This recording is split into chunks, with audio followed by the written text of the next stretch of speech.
The story begins when a heavily armed rescue team enters an abandoned building and carefully scans the area. Everything seems empty until one of them suddenly detects movement. Every weapon immediately turns toward the sound. Their flashlights cut through the darkness and reveal something none of them expected. A small child is hiding there, his body covered in countless scars. The moment the boy sees them, he bolts. He runs like a frightened animal, desperately trying to escape, but the team quickly fires a net around him. Just like that, the mysterious child is captured. Sometime later, the boy slowly opens his eyes. Instead of darkness, harsh sunlight pours through a nearby window and nearly blinds him. He finds himself lying on a proper bed inside a children's shelter. For someone who apparently survived in the wild, everything here feels completely alien. Smooth floors, clean clothes, a warm bed, food arriving at the same time every day. He doesn't understand any of it. Even surrounded by other children, the boy keeps his distance. Most days, he sits alone on a hill overlooking the shelter. Eventually, a few children approach and invite him to play. But instead of answering, the boy immediately crouches down like a cornered animal and lets out a terrifying scream. Yeah, making friends is going to take some work. The other kids quickly back away. Then something completely harmless catches his attention. A butterfly. The boy's entire demeanor changes as he becomes fascinated by the tiny creature fluttering around him. He starts following it around, almost playing with it. From inside the shelter, a red-haired woman watches everything through a window. She asks a nearby girl whether the boy is unable to speak. The girl explains that he isn't mute, he simply never learned how to talk. According to the rescue team, there is even a possibility that he was raised by animals. The woman jokingly calls him Mowgli, only for the younger girl to stare at her in complete confusion. Realizing the reference means absolutely nothing to her, the woman laughs and explains that Mowgli comes from an old story from long before the boy arrived. Not long afterward, a bell rings from the roof of one of the buildings. The sound immediately draws the children together. The mysterious boy, known as RMC, watches from a distance as a young girl begins handing out letters. Then he hears someone beside him. A little red-haired girl explains that the letters come from sponsors.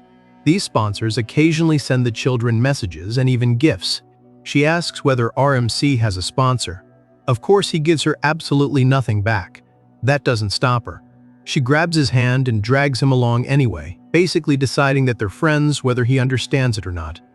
From that point on, RMC slowly begins spending more time with the other children. At one point, they even bury him in soil while having a surprisingly serious debate about adults. Some of the kids believe adults are good, while others aren't so convinced. Eventually, they settle on the safest answer possible. Half are good, half are bad. During meals, the red-haired girl tells RMC all about the sponsors. One child received a ridiculously huge toy and wouldn't stop bragging about it. Lily's sponsor bought her new clothes. And while they're studying, she mentions that Joe actually got to speak directly with his sponsor once. For some reason, she finds that completely disgusting. But then her attitude changes. She proudly declares that she doesn't need a sponsor anyway. Her mother is coming back for her. That night, the two children hide underneath a table as the girl reveals the promise she's been holding on to. Her mother told her that she only needed to sleep for 100 nights. After that, she would return. To the little girl, 100 nights doesn't sound very long. They'll disappear in the blink of an eye. But after saying it confidently, her voice grows quieter. She just hopes her mother comes back soon. RMC silently listens. He doesn't have the words to comfort her. He can only look toward the night sky as the stars seem to blink faster and faster, almost as though time itself is slipping away. Life at the shelter continues. One day, someone brings out an alien toy and proudly claims that it came from the farthest reaches of space. Later, a teacher gathers the children and begins explaining how everyone became friends. But the boy with glasses immediately calls her out. According to him, that isn't what really happened. Another child asks why a teacher would lie, and the glasses kid explains that adults always simplify things because they assume children are too young to understand the truth. And apparently, this little dude came prepared with evidence. He pulls out a massive book. When the others ask where he found it, he casually admits that he stole it from the principal's office. He opens the book and begins revealing Earth's actual history. Long ago, aliens arrived on the planet. Humanity fought back using an incredibly powerful weapon known as Hawk. Unfortunately, there was one tiny problem. The aliens ate it. One of the children immediately stops him. Why would aliens eat humanity's superweapon? The boy with glasses doesn't even hesitate. They were hungry. And somehow, that ridiculous explanation leads directly into humanity's defeat. With its greatest weapon gone, mankind eventually had no choice but to surrender to the alien invaders. Then, sometime later, the familiar tower bell rings again. The children immediately gather around as another batch of sponsor letters is handed out. RMC watches like usual. Until something completely unexpected happens. His name is called. For the first time, a letter has arrived specifically for him. RMC takes it and carefully examines the strange object in his hands. The girl distributing the letters happily explains that this means he finally has a sponsor. She asks whether he's excited. Before RMC can react, a metallic clang suddenly echoes nearby. A bucket has fallen to the ground. RMC turns toward the sound. The little red-haired girl is standing there, and her eyes are already filling with tears. After receiving his very first sponsor letter, Mori finds Radina hiding underneath the table, crying by herself. The moment he approaches, she tells him to go away. Mori doesn't understand what he did wrong, so he simply starts pacing around the room. Then Radina suddenly hears a small cracking sound. She looks over and sees a broken cookie lying on the floor, with Mori standing nearby looking nervous. Radina picks it up and sadly asks if these are really the only things he treasures. But then she hides her face and finally admits the truth. 100 nights have already passed. Her mother still hasn't returned. Radina had been acting like she couldn't properly count to 100, desperately holding on to the promise her mother made. But deep down, she knew the 100 nights were already over. Tears stream down her face as she quietly admits that she's all alone now. Mori doesn't know what to say. Instead, he simply sits down and leans his back against hers. Radina turns around in confusion. Then, little by little, a smile appears on her face. She pulls out the cookie and asks if she can really eat it. Mori immediately looks nervous, making it obvious that giving away food is still a pretty serious sacrifice for this little dude. Radina starts waving the cookie in front of him. Mori's eyes follow it while he practically drools, and Radina finally bursts out laughing. Soon, the two are playing together underneath the table like nothing happened. That's when Radina discovers something else about him. Mori can't read. She takes his sponsor letter and reads it for him, only to discover that the entire message contains just two simple words. Hello there. Radina stares at the letter in confusion. That's it. She even turns it upside down to make sure she isn't missing something.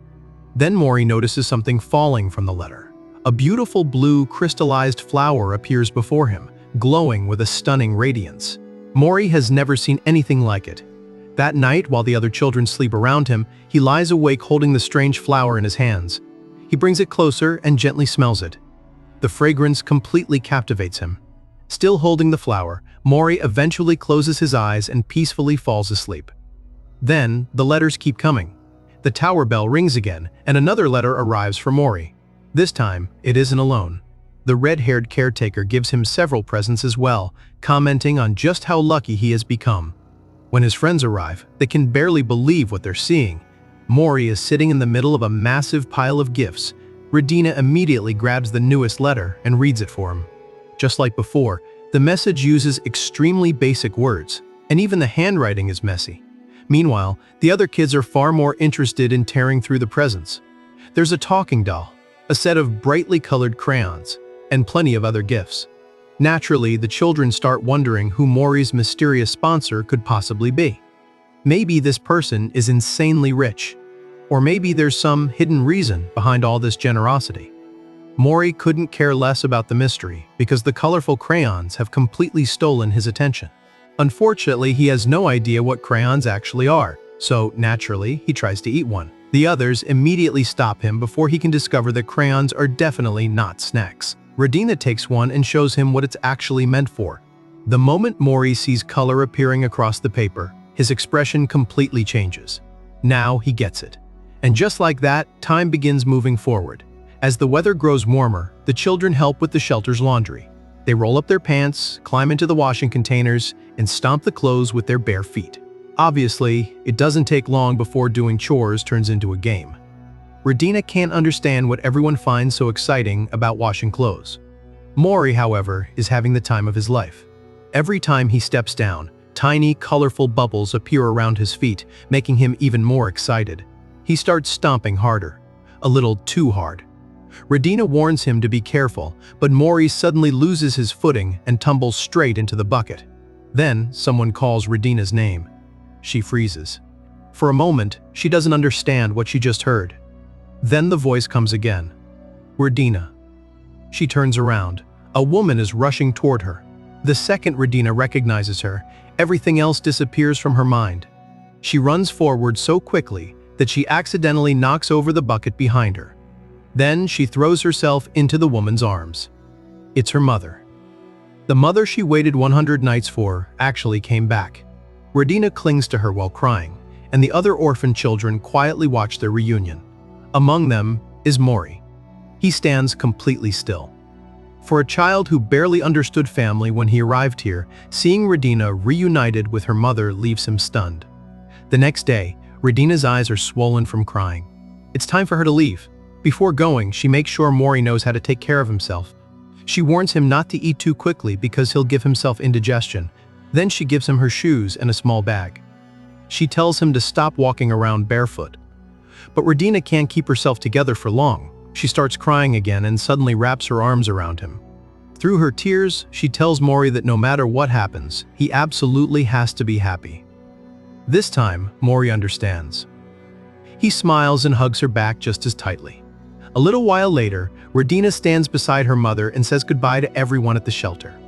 Mori silently watches his first real friend leave. Then he returns to the hill where he used to sit alone. Radina's absence leaves a painful emptiness behind. But strangely, Mori doesn't feel completely alone anymore. He still has everything his mysterious sponsor sent him. The cloak feels soft and warm, almost like sunlight wrapped around his body. The crayons fill his world with colors he never knew existed. The talking doll keeps him entertained, and every letter carries the gentle fragrance of those strange flowers. Mori brings one of them closer and breathes in its familiar scent. Then memories begin connecting inside his head. He remembers his friends wondering who could possibly be sending him all these things. He remembers Radina. More importantly, he remembers the happiness on her face when her mother finally returned. And for the first time, a possibility enters Mori's mind. Could the person sending these letters be his mother? That single thought is enough. Mori gathers everything he owns. He carefully places his belongings inside the small bag Radina gave him and prepares to leave the only home he has known since being rescued. Before going, he turns around one final time. In the distance stands the orphanage. Mori silently says goodbye. Then he walks forward. Before long, he discovers a railway stretching into the distance. With no map, no destination, and only the letters from his mysterious sponsor to guide his hope, Mori begins following the tracks. And just like that, the little boy sets out alone on an unknown path to find his mother. A herd of cows rests peacefully beside a pile of dry grass when one of them suddenly notices something strange buried inside it. The curious cow walks closer and gives it a long lick. That something is Mori. The boy immediately wakes up and wipes the slobber from his hair with his tiny hands. As he looks around, it becomes clear that he somehow ended up riding on a train. Mori sits near the open door, staring outside without a clue where he's going. He simply boarded the train and trusted that wherever it took him might bring him one step closer to finding his mother. Eventually, the train comes to a stop. Mori hops onto the ground and silently watches it leave before turning toward the enormous landscape ahead. Then he starts walking, alone. Before long, the little boy finds himself wandering through a massive desert. There is nothing around him except endless sand and scattered rocks. Then those rocks begin to tremble. A distant rumbling grows louder. Confused, Mori turns around and sees a huge cloud of dust rising in the distance. Something is coming toward him, fast. A group of humanoid aliens suddenly bursts through the dust on motorcycles, and these guys are armed to the teeth. Mori immediately senses danger and tries to run. Way too late. The bikers surround him from every direction. Meanwhile, from a nearby cliff, a mysterious figure with red skin, white hair, and a black jacket watches the entire situation unfold. Down below, the aliens stare at Mori in confusion. They aren't even sure he's human. The way he crouches and moves reminds them more of an animal, and his tiny size makes them question what they're looking at. Then the conversation gets much worse. One of them wonders whether something this small could still be sold. Mori immediately becomes more uneasy. Another alien decides selling him isn't the only option. Maybe they could just taste him.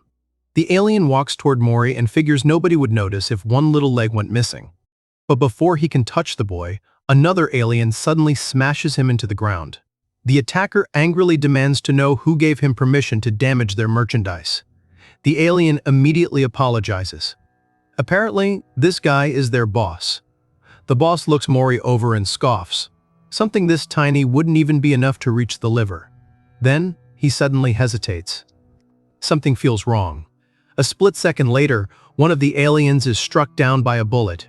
Everyone freezes. Someone else is approaching. A multi-eyed alien with 2 horns races toward them on a sleek bike equipped with 2 machine guns. The boss immediately recognizes him. Ryder.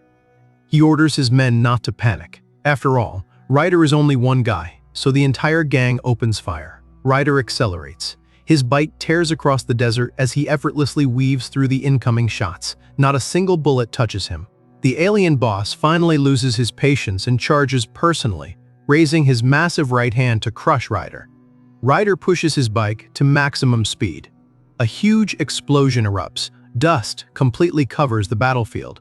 When it finally begins clearing, the boss looks underneath his hand. Nothing. Ryder is gone. Then he appears above him. His weapon begins glowing with green energy. Ryder fires. A massive plasma beam tears into the ground, cracking the earth apart as the blast erupts across the desert. Mori shields his eyes from the flying dust. A moment later, Ryder slides his bike to a sharp stop. Beside him, an enormous crater now scars the desert. After arguing with someone, Ryder finally turns around. And that's when he notices Mori. The tiny human is still standing there, staring back at him. Ryder's multiple eyes narrow in confusion. What the hell is this thing? Mori isn't exactly impressed either. The boy angrily glares back. Ryder calls for Annie. A small AI emerges from his back and immediately scans Mori. Her answer confirms it. He's a human infant. Ryder's entire attitude suddenly changes. He smiles and calls Mori Little One. That only makes the boy even more confused. Ryder reassures him that everything is fine now. He introduces Annie as an AI he personally created and confidently promises that he'll take Mori home. And because Mori is still incredibly naive, he believes every word. Ryder tells him to follow. But inside his head, this guy is already calculating how much the boy is worth. Eating humans technically isn't illegal, but it's considered socially unacceptable. Besides, Mori isn't exactly worth cooking. Maybe he's tender, but there's barely any meat on him. Selling him might bring in around 300. Not amazing, still money. Then Ryder considers another option. Maybe he could sell Mori alive to the caves. Some eccentric buyer might want a human as a toy. And despite how messy the kid looks, his clothes are surprisingly high quality. Maybe an auction would bring in even more. Ryder is already imagining the profit when something on Mori's cloak catches his attention. A symbol is engraved on the back. Ryder immediately asks the little boy to wait. He takes a closer look and freezes. A moment later, Ryder bursts into nervous laughter. Yeah, it's already too late for this. His entire plan disappears instantly. Ryder turns toward Mori and awkwardly apologizes, claiming he's suddenly very busy. Then he jumps onto his bike. Apparently, the little guy can find his own way home. Ryder speeds away without another thought. When he looks behind him, Mori is nowhere to be seen. Relief washes over him. That symbol on the cloak nearly got him into the kind of trouble that could ruin his entire life. Annie immediately calls him out for chickening out. Ryder angrily tells her to shut up. After everything that just happened, he complains that his throat is completely dry. Right on cue, someone hands him a bottle of water. Ryder casually accepts it and thanks them. Then he stops. Wait. Very slowly, he looks down. Mori is right there. The little menace somehow climbed onto the bike and is casually offering him water like they're already travel buddies. Ryder completely loses it. He starts yelling and desperately tries to force Mori off the bike. Then a tiny rock rolls directly into their path. The bike hits it, and both of them go flying. Sometime later, Ryder slowly regains consciousness. His head is pounding. He reaches up and clutches it in pain before noticing something strange. Something has been wrapped around his body. Ryder reaches for the objects wrapped around his body and quickly realizes they're Mori's letters. Before he can process why the kid would use something so valuable to keep him warm, Mori suddenly appears right in front of his face with his eyes wide open. Ryder nearly dies on the spot. Annie happily announces that he's finally awake and explains what happened. They were worried Ryder's body temperature would drop while he was unconscious, so Mori covered him with whatever he had and started a fire nearby. Still recovering from the jump scare, Ryder awkwardly thanks both of them. Annie then points out that he needs to rehydrate. Ryder agrees and asks for some water. Mori immediately rushes off to grab a bottle. Unfortunately, the desert apparently has a personal grudge against Ryder. On the way back, Mori trips over another rock and sends the entire bottle of water straight into Ryder's face. The poor guy ends up completely drenched. Realizing he messed up, Mori immediately starts digging through his little bag, looking for something to help. Ryder watches him quietly sorting through his belongings. Then, his attention returns to that symbol. And suddenly, everything clicks. That mark belongs to Patch, one of the 7 fingers of the beginning and end of the universe. It isn't some random decoration either. Only Patch and those personally given permission are allowed to carry that symbol, meaning threatening someone protected by it is basically the fastest possible way to shorten your own lifespan. Ryder instinctively touches his throat. Then he looks more carefully at Mori.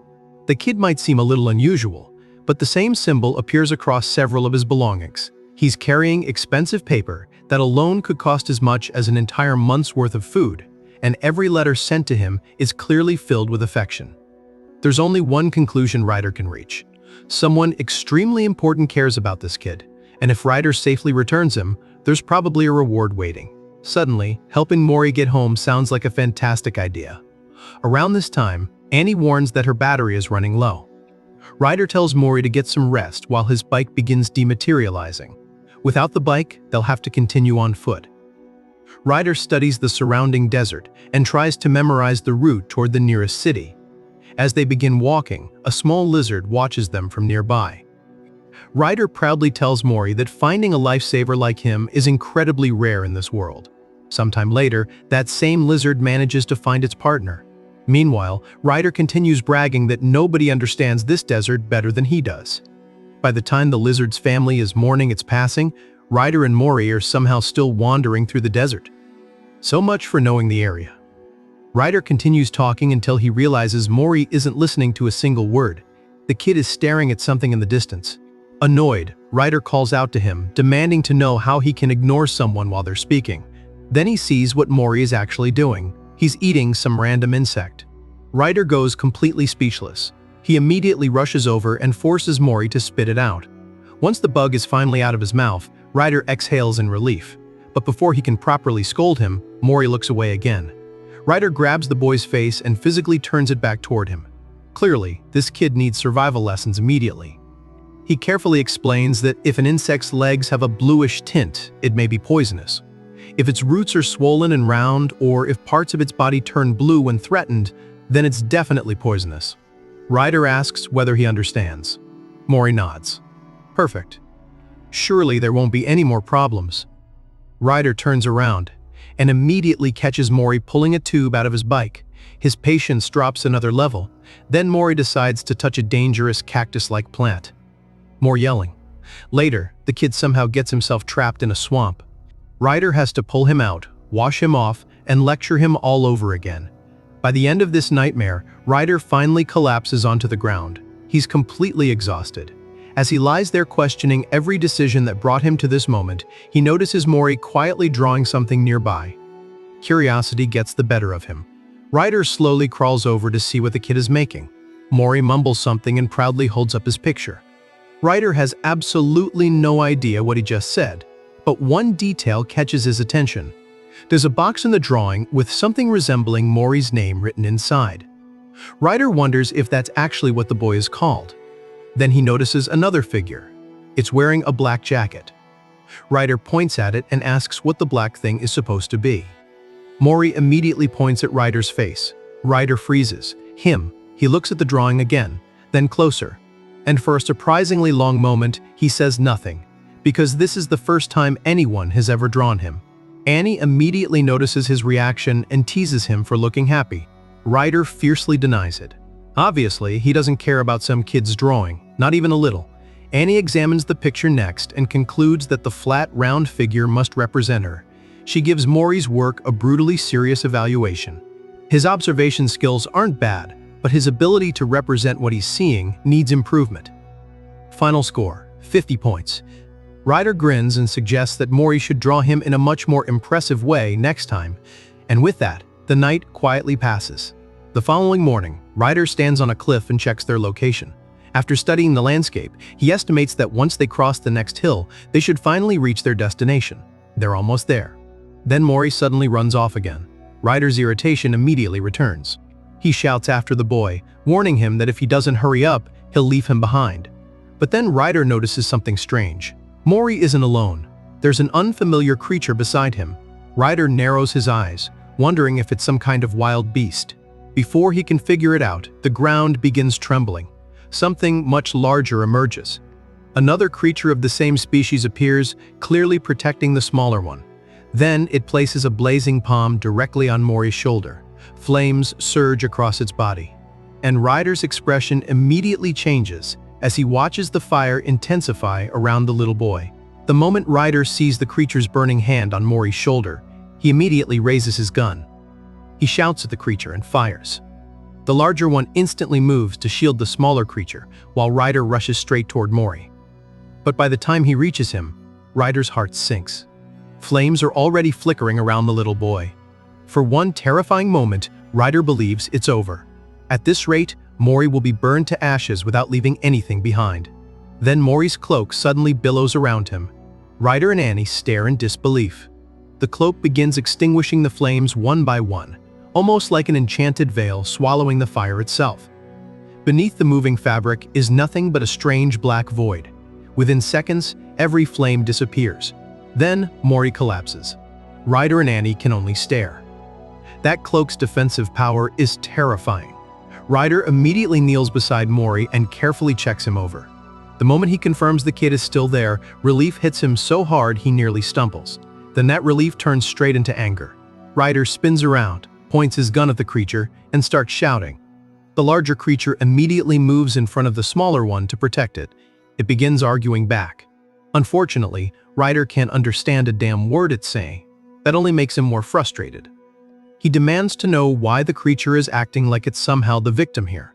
When Ryder asks whether that smaller creature is its child, the larger one suddenly becomes nervous.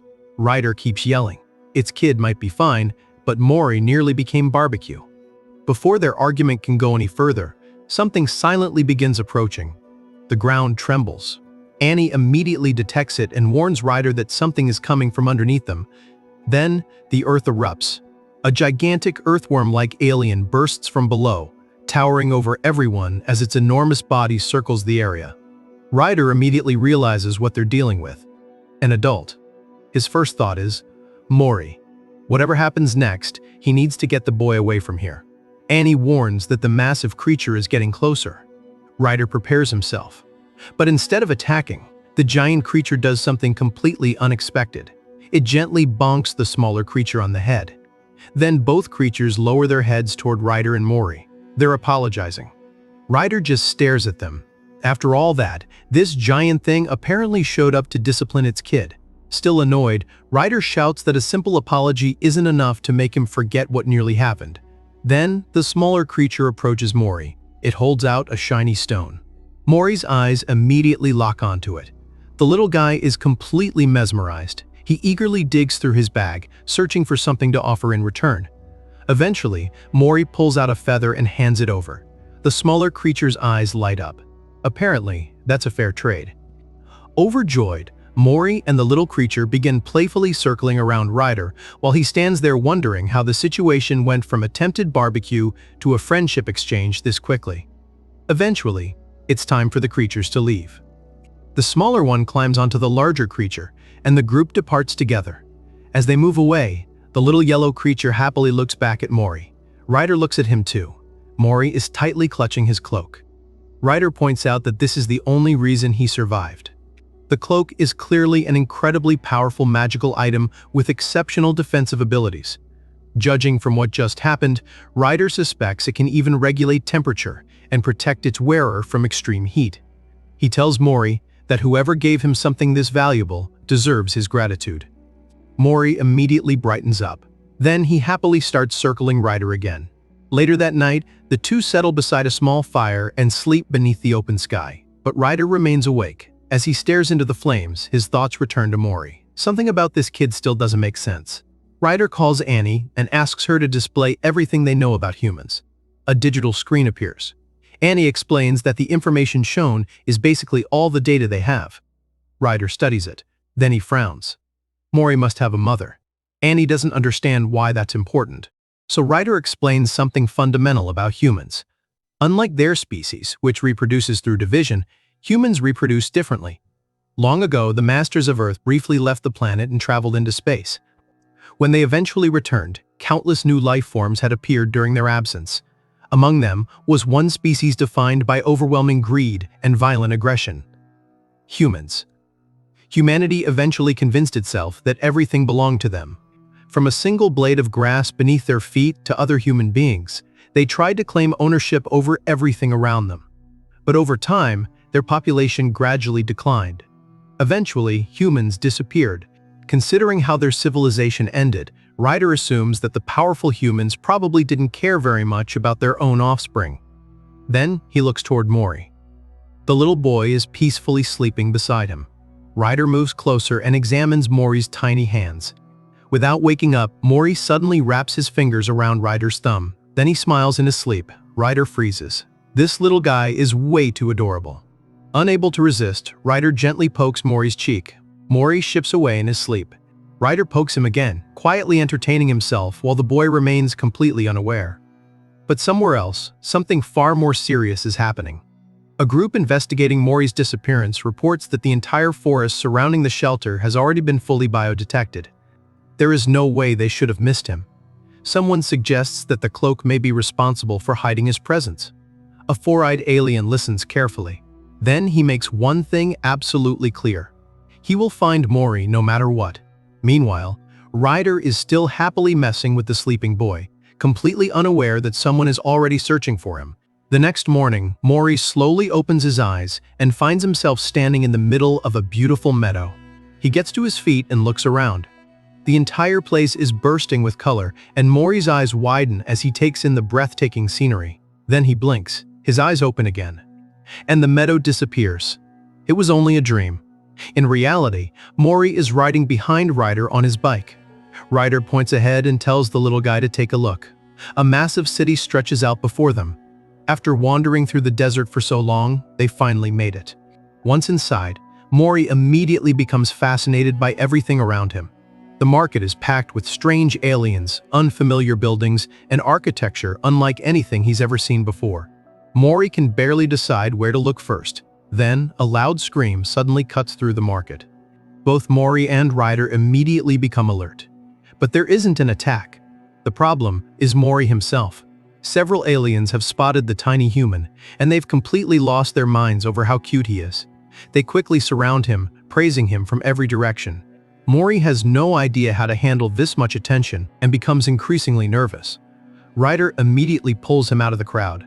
Then, seeing an opportunity, Ryder starts yelling that these people have no idea how much something like Mori costs. If they want to keep staring at him, they need to pay. That works surprisingly well. The crowd finally backs off. Ryder sighs in relief. He knew a human would attract attention, but apparently Mori is an even bigger magnet for trouble than he expected. As they continue deeper into the market, they enter an area filled with even stranger aliens. And once again, several of them become interested in Mori. They ask Ryder whether he's the child's owner and whether they're allowed to touch him. Before Ryder can deal with them, a yellow-haired alien with two horns approaches and asks what's happening.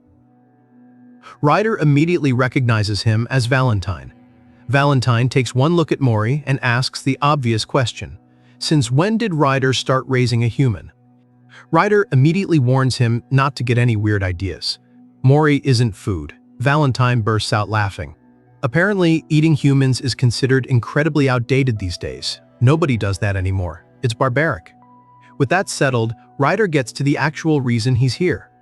He pulls out one of Mori's letters and shows Valentine the symbol on it. The moment Valentine sees the mark, his expression changes. He recognizes it. In fact, Valentine remembers encountering that same symbol during a trade negotiation. And if his memory is correct, it happens somewhere in this very city. That gets Ryder's attention immediately. He asks if the person connected to the symbol actually lives here. Valentine confirms it. Then, he adds another interesting detail. The person he negotiated with had black hair, just like Mori. Ryder immediately wonders why someone like that would come to this city in the first place. Valentine only gives him a vague answer. There is a reason. For now, Ryder moves on to his other problem. His bike needs parts. And that's when the peaceful conversation turns into an aggressive bargaining war. Ryder and Valentine start shouting prices back and forth while Mori and Annie quietly entertain themselves nearby. Eventually, Valentine gives his final offer, 42. He refuses to go any lower.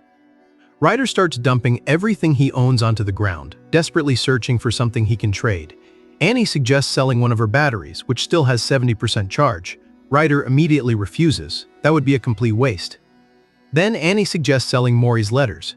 Ryder looks at her like she's insane. At that point, he might as well starve to death. While searching through his remaining belongings, Ryder suddenly remembers the yellow stone Mori received from the little desert creature. He shows it to Valentine and asks how much it's worth. Mori immediately becomes nervous. Valentine recognizes it as a Thomas stone. Then, without warning, he smashes it into pieces on the table. Mori instantly loses it. He tries to rush Valentine, but Ryder grabs him before the little guy can start a fight over his new treasure. Valentine calmly tells them to look closer. The shattered pieces begin trembling. Then, right before their eyes, the Thomas stone restores itself. Mori and Ryder stare in amazement. Valentine explains that the stone absorbs light, allowing it to glow in darkness. Ryder immediately asks the important question, is it valuable? Unfortunately, no. Thomas stones have become so common recently that they're practically worthless. Ryder drops the stone in disappointment. Mori immediately tries to catch it, but it slips past his hands and rolls away. The little boy follows it through the crowded market, squeezing between unfamiliar aliens as the stone continues rolling ahead of him. Eventually, it stops. Mori reaches down. At the exact same moment, a strange black hand grabs the stone. Mori looks up. Standing over him is a sinister-looking alien with 4 arms. The creature stares down at the tiny human. Then it quietly mutters that he's very cute. Mori immediately senses something is wrong. He turns and runs. But the alien is faster. It grabs Mori by the collar and lifts him off the ground. Before anyone notices, the creature stuffs him into a strange hidden space beneath its clothing. Mori tumbles into complete darkness. The alien briefly checks inside, confirms the boy is trapped, and seals the opening. Then it calmly scans the surrounding market, making sure nobody saw what happened. Inside the dark enclosure, Mori begins desperately pounding against the walls. He makes as much noise as he can, and for the first time since entering the city, the little boy is completely separated from Ryder. While Ryder is still busy talking with Valentine, he suddenly realizes the market has become a little too quiet around him. More specifically, Mori is gone. Ryder immediately looks around for the little guy. That's when he notices something suspicious. A strange alien is quietly slipping away from the area, deliberately trying not to attract attention. Just before disappearing, the alien nervously glances back at Ryder. That one look gives him away. Ryder immediately takes off after him. He tries to stop the alien, but the guy slips onto the main street and blends into the massive crowd. Ryder keeps chasing while ordering Annie to scan the entire area. He finally gets close enough to reach for the alien. But before Ryder can grab him, the alien suddenly jumps straight off the bridge. Ryder rushes to the edge. Instead of falling to the ground, the alien lands on another bridge below and keeps moving. He glances back at Ryder. Ryder angrily shouts after him. Then Annie's scan picks up something important. There is another life form hidden inside the alien's clothing. Body temperature, 36 degrees Celsius. Ryder immediately tells Annie they need to get ahead of the kidnapper and cut him off. He sprints in the same direction while Annie moves along another route. As Ryder runs, Annie scans the surrounding streets and begins constructing a virtual map of the city. Digital screens fill with data. She calculates 14 possible escape routes. Then she factors in the alien's current speed and direction. Route 2 is the most likely. Annie immediately starts guiding Ryder. He races up a nearby staircase while the kidnapper searches desperately for somewhere to hide. Ryder pushes himself to full speed. Annie directs him toward the bridge on the left, but the alien suddenly changes direction and makes a U-turn. Nearby, a female alien is proudly showing a group of children her masterpiece. Then Ryder comes flying through. He completely destroys it without even slowing down. The poor woman stands there desperately holding back tears while Ryder continues running. Right now, he only cares about finding Mori. The kidnapper keeps trying to escape, but Annie is already closing in from the opposite side. She recalculates the chase and tells Ryder to switch to Route 11. Ryder changes direction immediately, smashing through practically everything unfortunate enough to get in his way. Meanwhile, Mori is trapped inside the alien's hidden compartment. Every sudden turn throws his tiny body around inside the cramped darkness. He's terrified. Annie detects his condition and urgently tells Ryder that they're approaching the predicted destination. Ryder reaches the path ahead. Yellow tape blocks the entrance. He doesn't hesitate. He pushes straight through it and stops. It's a dead end. Ryder asks Annie if she's seriously sure about this. Annie rapidly checks the map again. Then she tells him to move immediately. Ryder jumps from the ledge. As he falls, his white hair-like tail smacks painfully against the rocks. He grimaces but keeps going. Below, the kidnapper notices Ryder dropping toward him. The alien immediately makes another U-turn. Except this time, someone is already waiting. Annie suddenly appears above him in her bike form, completely blocking the escape route. The alien freezes. Annie is on one side. Ryder is on the other. He's trapped. With nowhere left to run, the alien weakly asks who Ryder even is and why he's chasing him like some kind of maniac. Ryder ignores the question. Instead, he shouts Mori's name. If the little guy can hear him, he needs to make some noise. For a moment, there's nothing. Then faint sounds come from inside the alien's clothing. Annie immediately analyzes them. 98% certainty, it's Mori. Ryder's anger instantly spikes. He demands that the alien return his human. The alien acts confused and asks what Ryder is talking about. Ryder isn't buying it. He tells him to stop pretending. There's a tiny human hidden inside his pocket. The alien continues denying everything. Then, realizing that isn't working, he switches to an even more ridiculous excuse. Apparently, Mori belongs to him. The alien claims he's actually been raising the little human this entire time. So from his perspective, Ryder is the one trying to steal his kid. Then, Annie gives Ryder another update. Mori's fear level is continuing to rise. That completely wipes away the last bit of Ryder's patience. He raises his gun and aims directly at the alien. No more lies. No more excuses. He orders him to hand Mori over immediately. The alien refuses. As far as he's concerned, the decision has already been made. Mori is simply too cute. So now, he's decided to raise the little human himself. The four-armed alien takes another look at Ryder and suddenly recognizes him. Apparently, Ryder is pretty notorious around here. The alien describes him as a gullible outlaw traveling around with a forbidden creation, then questions how someone with that kind of reputation could possibly raise a human. In his eyes, Mori would be much better off with him. He claims he could give the little human far more love and care than Ryder ever could. Besides, Ryder is clearly keeping Mori around because he cares about him too. So really, how are the two of them any different? Ryder immediately gives him a simple solution. If he's so confident about that, then let Mori decide who he wants to stay with. The alien scoffs. Mori's opinion doesn't matter. Ryder's expression immediately changes. Without another word, he begins reloading his gun and dematerializes Annie. The alien warns him to think carefully. Firing a weapon inside the city will immediately put Ryder on the wanted list. Ryder doesn't care. Meanwhile, Mori is still trapped inside the alien's cramped, dark pocket. He desperately cries for help, but there doesn't seem to be any way out. Surrounded by darkness, the frightened boy eventually sits down. Then he suddenly hears a familiar voice. It's his talking doll. The gift from his mysterious sponsor reminds him of something surprisingly ordinary. He shouldn't forget to use the bathroom before bed. Outside, the confrontation continues. The alien even suggests a ridiculous compromise. He can take Mori's head while Ryder keeps the body. Ryder's weapon continues charging. 47%. That's already enough energy to blow the alien's head apart. But there's one major problem.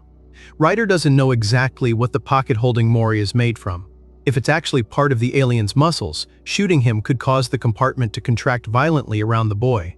Mori's cloak protected him from extreme flames, but Ryder has no idea whether it can stop that kind of crushing pressure.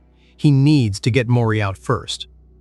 As Ryder desperately searches for an opening, the alien suddenly stops talking.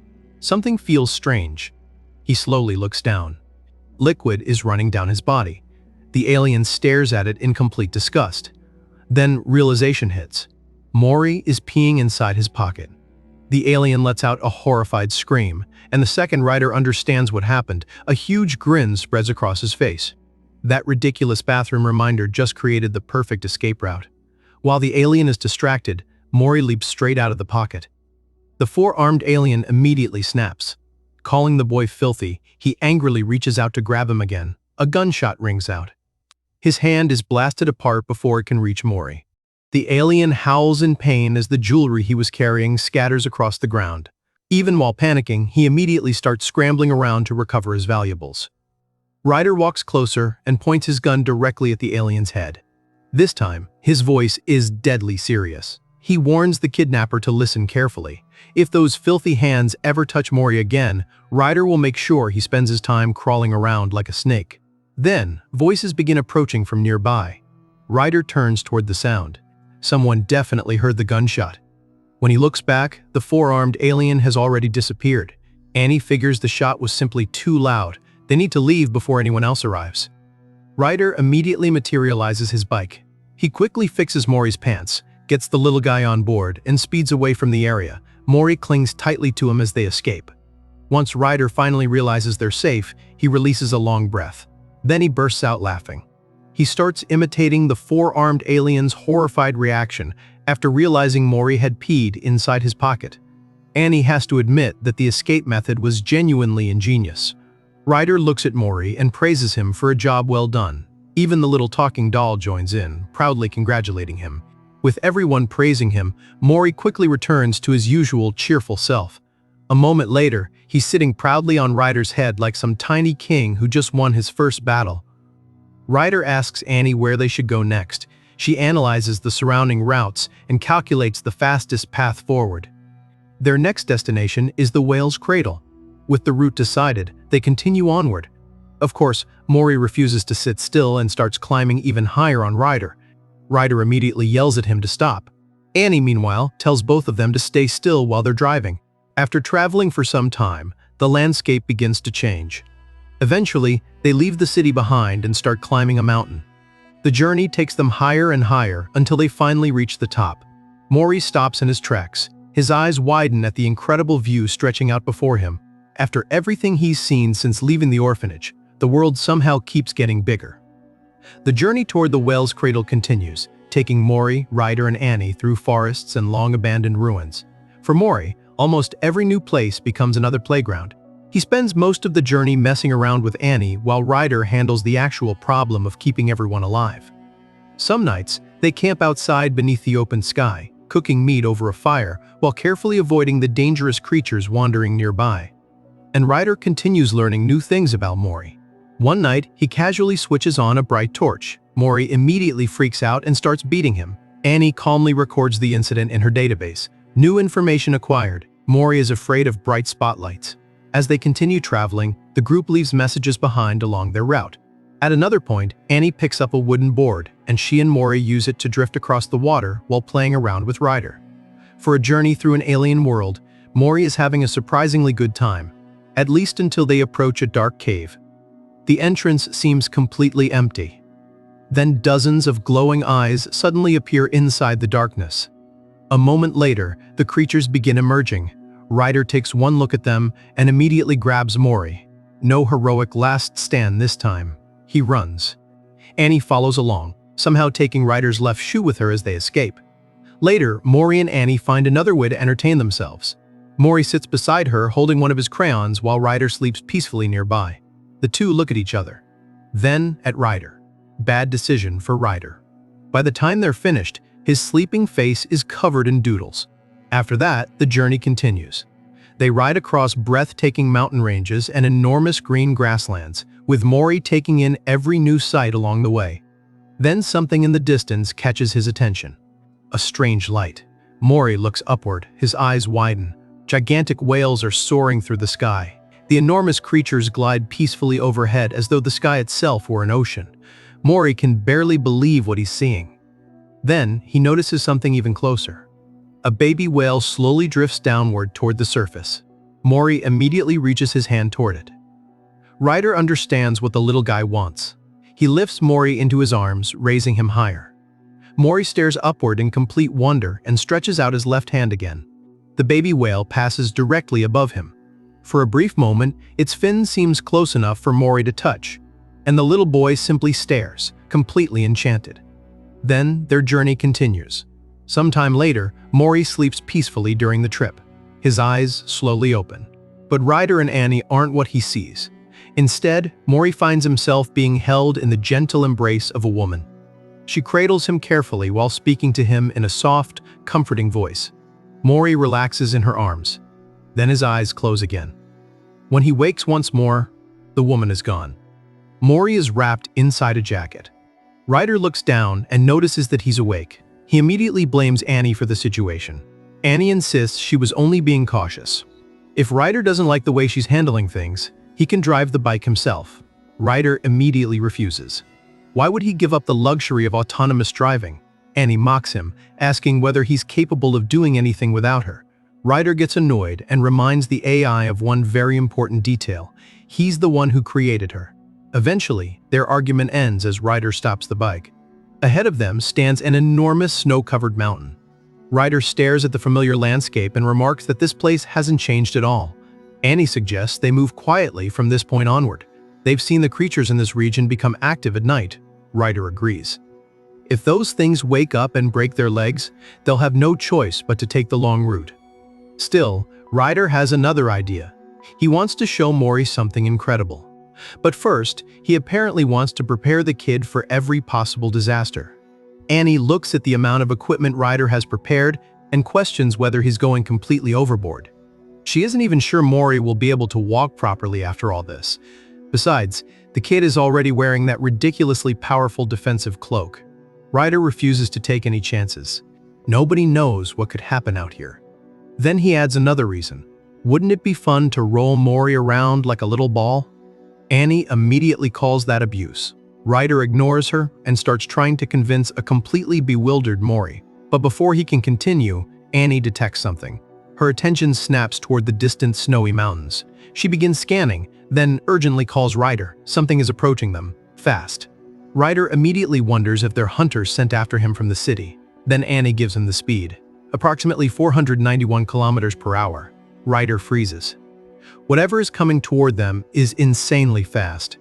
He narrows his eyes and tries to locate it among the snowy peaks. Then an overwhelming pressure suddenly washes over him from the opposite direction. Ryder's instincts immediately scream that something is wrong. He doesn't wait to find out what it is. His bike materializes. Ryder jumps on, gets Mori with him, and slams the accelerator. The bike launches forward. Ryder pushes it to maximum speed. Annie continuously tracks the approaching presence and calculates how much time they have before it catches them. 2 minutes and 45 seconds. Then she recalculates. The number suddenly plummets. 53 seconds. Whatever is chasing them is closing the distance far faster than expected. Mori curiously looks behind them. Far back among the snowy mountains, a figure finally emerges. Annie suddenly locks on to the approaching figure and immediately warns Ryder. Ryder reacts without hesitation. He swings the bike around and brings it to a violent sliding stop, positioning himself between Mori and whatever is coming toward them. Then he raises his gun. The weapon charges. Ryder fires a powerful plasma beam straight toward the approaching figure. But something is wrong. The energy suddenly disappears. Ryder stares ahead in confusion. His plasma beam didn't miss. It was swallowed. Then he sees it. A black hole has formed directly in the beam's path, consuming the attack's energy as though it were nothing. Ryder's eyes widen. Before he can react, a massive explosion erupts across the snowy landscape. The shockwave tears through the area. Ryder immediately throws himself over Mori, using his own body to shield the little boy from the blast. Snow and debris explode into the air, completely obscuring their surroundings. For several tense seconds, Ryder can barely see anything. Then a silhouette appears inside the thick cloud of snow. Someone is walking toward them. Slowly, the figure steps into view. Ryder finally sees who has been chasing them. It's the same four-eyed alien who was ordered to find Mori. Ryder can barely believe what he's looking at. He's never even heard of a hunter capable of manipulating black holes. And now, he's wondering what the hell he did to deserve this. Sure, he fired a few shots inside the city, but would they seriously hire someone this terrifying just for that? The four-eyed alien stops at a distance. Then his attention shifts. He notices Mori in Ryder's arms. Instead of attacking, he simply stares at the little boy. Ryder doesn't have time to wonder why. He quietly asks Annie to calculate his chances of winning if he goes all out. Her answer is brutal. 16%. Ryder is stunned and asks how she reached that number. Annie casually adds that the calculation includes a 7% margin of error for possible natural disasters. That somehow makes things even worse. Ryder knows Annie's probability calculations are usually extremely accurate, meaning this opponent is completely out of his league. A direct fight is suicide. So Ryder starts thinking. After a brief moment, he raises his gun. It's now or never. But instead of aiming at the alien, Ryder fires a plasma beam straight into a nearby mountain. Then he slams the accelerator. He orders Annie to release the bike's limiter. A warning immediately flashes across the display. Overclock mode activated. The bike surges forward with even more power. Annie warns Ryder that the impact and acceleration could cause fractures, but he doesn't slow down. He charges his gun again. Another plasma beam fires into the snowy mountainside. The impact destabilizes the entire slope. Snow begins collapsing. An avalanche comes roaring down behind them. Ryder pushes the bike toward maximum output. If they can just reach the bridge ahead, he believes they still have a chance to escape. The avalanche rapidly closes in, but Ryder manages to outrun it. He pushes even harder and shouts at Mori to hold on tight. The little boy clings to him while the rushing air practically crushes his face. Then Ryder looks ahead, and his confidence disappears. The bridge is gone. Before he can figure out another route, the four-eyed alien is already closing the distance. Ryder pulls out his gun and starts firing plasma beams behind him. One after another, every shot is swallowed by the alien's black hole. Nothing works. And something else bothers Ryder. The alien still isn't seriously attacking them. He's chasing them relentlessly, but he hasn't tried to finish Ryder off. Ryder can't understand why. Still, he keeps searching for an escape. If they can somehow reach where the bridge used to be, maybe there's still a chance. Then the alien suddenly appears directly in front of him. Ryder's eyes widen. He doesn't even have time to react. The alien grabs him by the throat. Its grip tightens around Ryder's neck as he desperately kicks and struggles for air. Ryder pulls out his gun and fires at point-blank range. Useless. The black hole consumes the attack again. A white tentacle wraps around Ryder's weapon arm, restraining him while the alien continues squeezing his throat. Ryder grits his teeth. Then, the alien looks toward Mori. It slowly reaches for him. But Mori clearly doesn't want to go. The four-eyed alien notices the boy's unwilling expression, and strangely, it hesitates. Its grip on Ryder's throat begins to loosen. That's the opening Ryder needs. He immediately regains his focus and explodes into motion. Ryder launches himself upward, flips backward through the air, and throws himself straight off the cliff with Mori. As they fall, Ryder asks the little boy if he remembers this place. The four-eyed alien immediately rushes after them. But before it can reach the pair, something enormous rises from below. A massive whale. Ryder grabs onto one of its fins. His gamble worked. The whales they had seen resting in this region are awake. Ryder retrieves his bike as the enormous creatures begin carrying them away. But when he looks back, he notices something strange. The four-eyed alien doesn't continue attacking. He simply stands there, watching Mori. Mori quietly looks back down at him as the whales carry Ryder and the boy farther away. Sometime later, Ryder slowly opens his eyes. Annie and Mori are right in front of him. Still dazed, he asks whether he actually passed out. Annie confirms it. The sudden change in altitude likely left him short of breath. Ryder immediately asks about Mori. Thankfully, the little guy is completely fine. Annie then gives Ryder credit for his escape plan. Using the avalanche and awakening the sleeping whales was risky, but it worked. Ryder slowly sits up and finally looks around. Then he realizes something. They made it. They're inside the city. After escaping on the backs of the giant sky whales, Ryder carefully sets Mori down, and together they quietly watch the enormous creatures drift back into the clouds. With the immediate danger gone, Ryder decides it's finally time to enter the city. Annie isn't so sure. She warns him that the authorities may have already circulated his wanted notice after everything that happened in town. If that's the case, walking in with his usual appearance would be asking for trouble. Ryder reluctantly agrees. His disguise begins to activate. His horns slowly dissolve away, curving downward while his hair falls over his face, changing his appearance enough to avoid immediate recognition. He removes his jacket and confidently calls out to Mori, instead of following him. Mori freezes. The little boy stares at Ryder in complete confusion. Then he starts looking around in a panic. Ryder quickly realizes the problem. Mori doesn't recognize him anymore. The poor kid starts squirming and desperately searching for the Ryder he knows.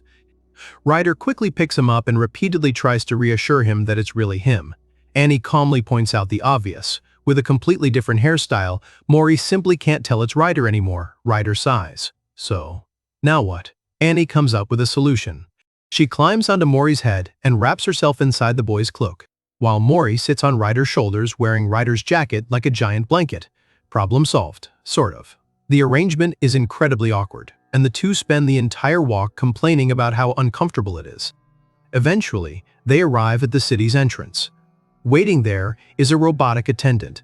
The machine politely asks how it can assist them. Annie explains that they're here to meet someone connected to the patch. The robot immediately requests proof of authorization. Mori enthusiastically starts searching through his little bag. Unfortunately, the first thing he finds is Ryder's face. The bag swings upward and smacks Ryder square in the head. While Ryder recovers from the unexpected attack, Annie simply presents one of Mori's letters. The robot scans the symbol. Immediately, a magical list appears in the air, displaying every individual officially authorized to use Patch's insignia. The robot asks which member they're looking for.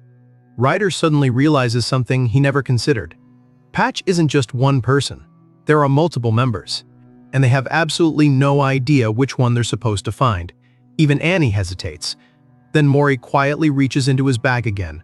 This time, he pulls out the beautiful blue crystallized flower his mysterious sponsor once sent him. The robot scans it. After a brief pause, it identifies a single matching individual.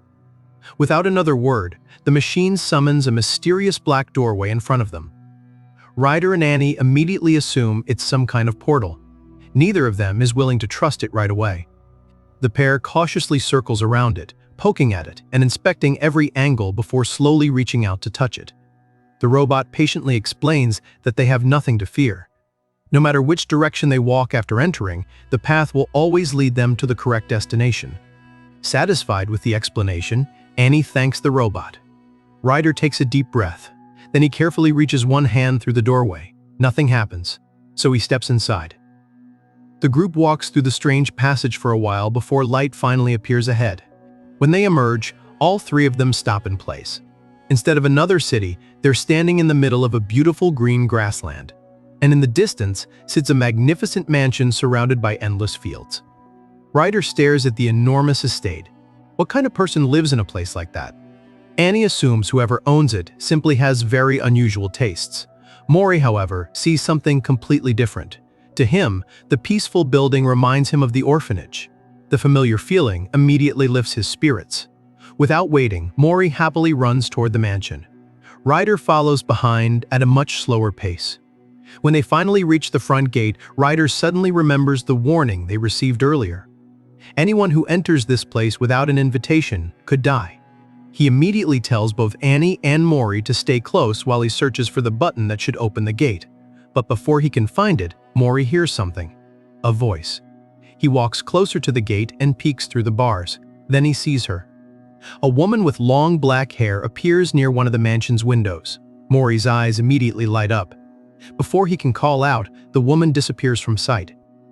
The little boy doesn't hesitate for even a second. He squeezes his tiny body through the bars of the gate and sprints straight toward the mansion. Ryder immediately starts yelling after him, desperately warning him to come back. But Mori ignores every word. He reaches the mansion, climbs through an open window, and disappears inside. Ryder rushes toward the front door, frantically searching for a doorbell or anything that might let him inside.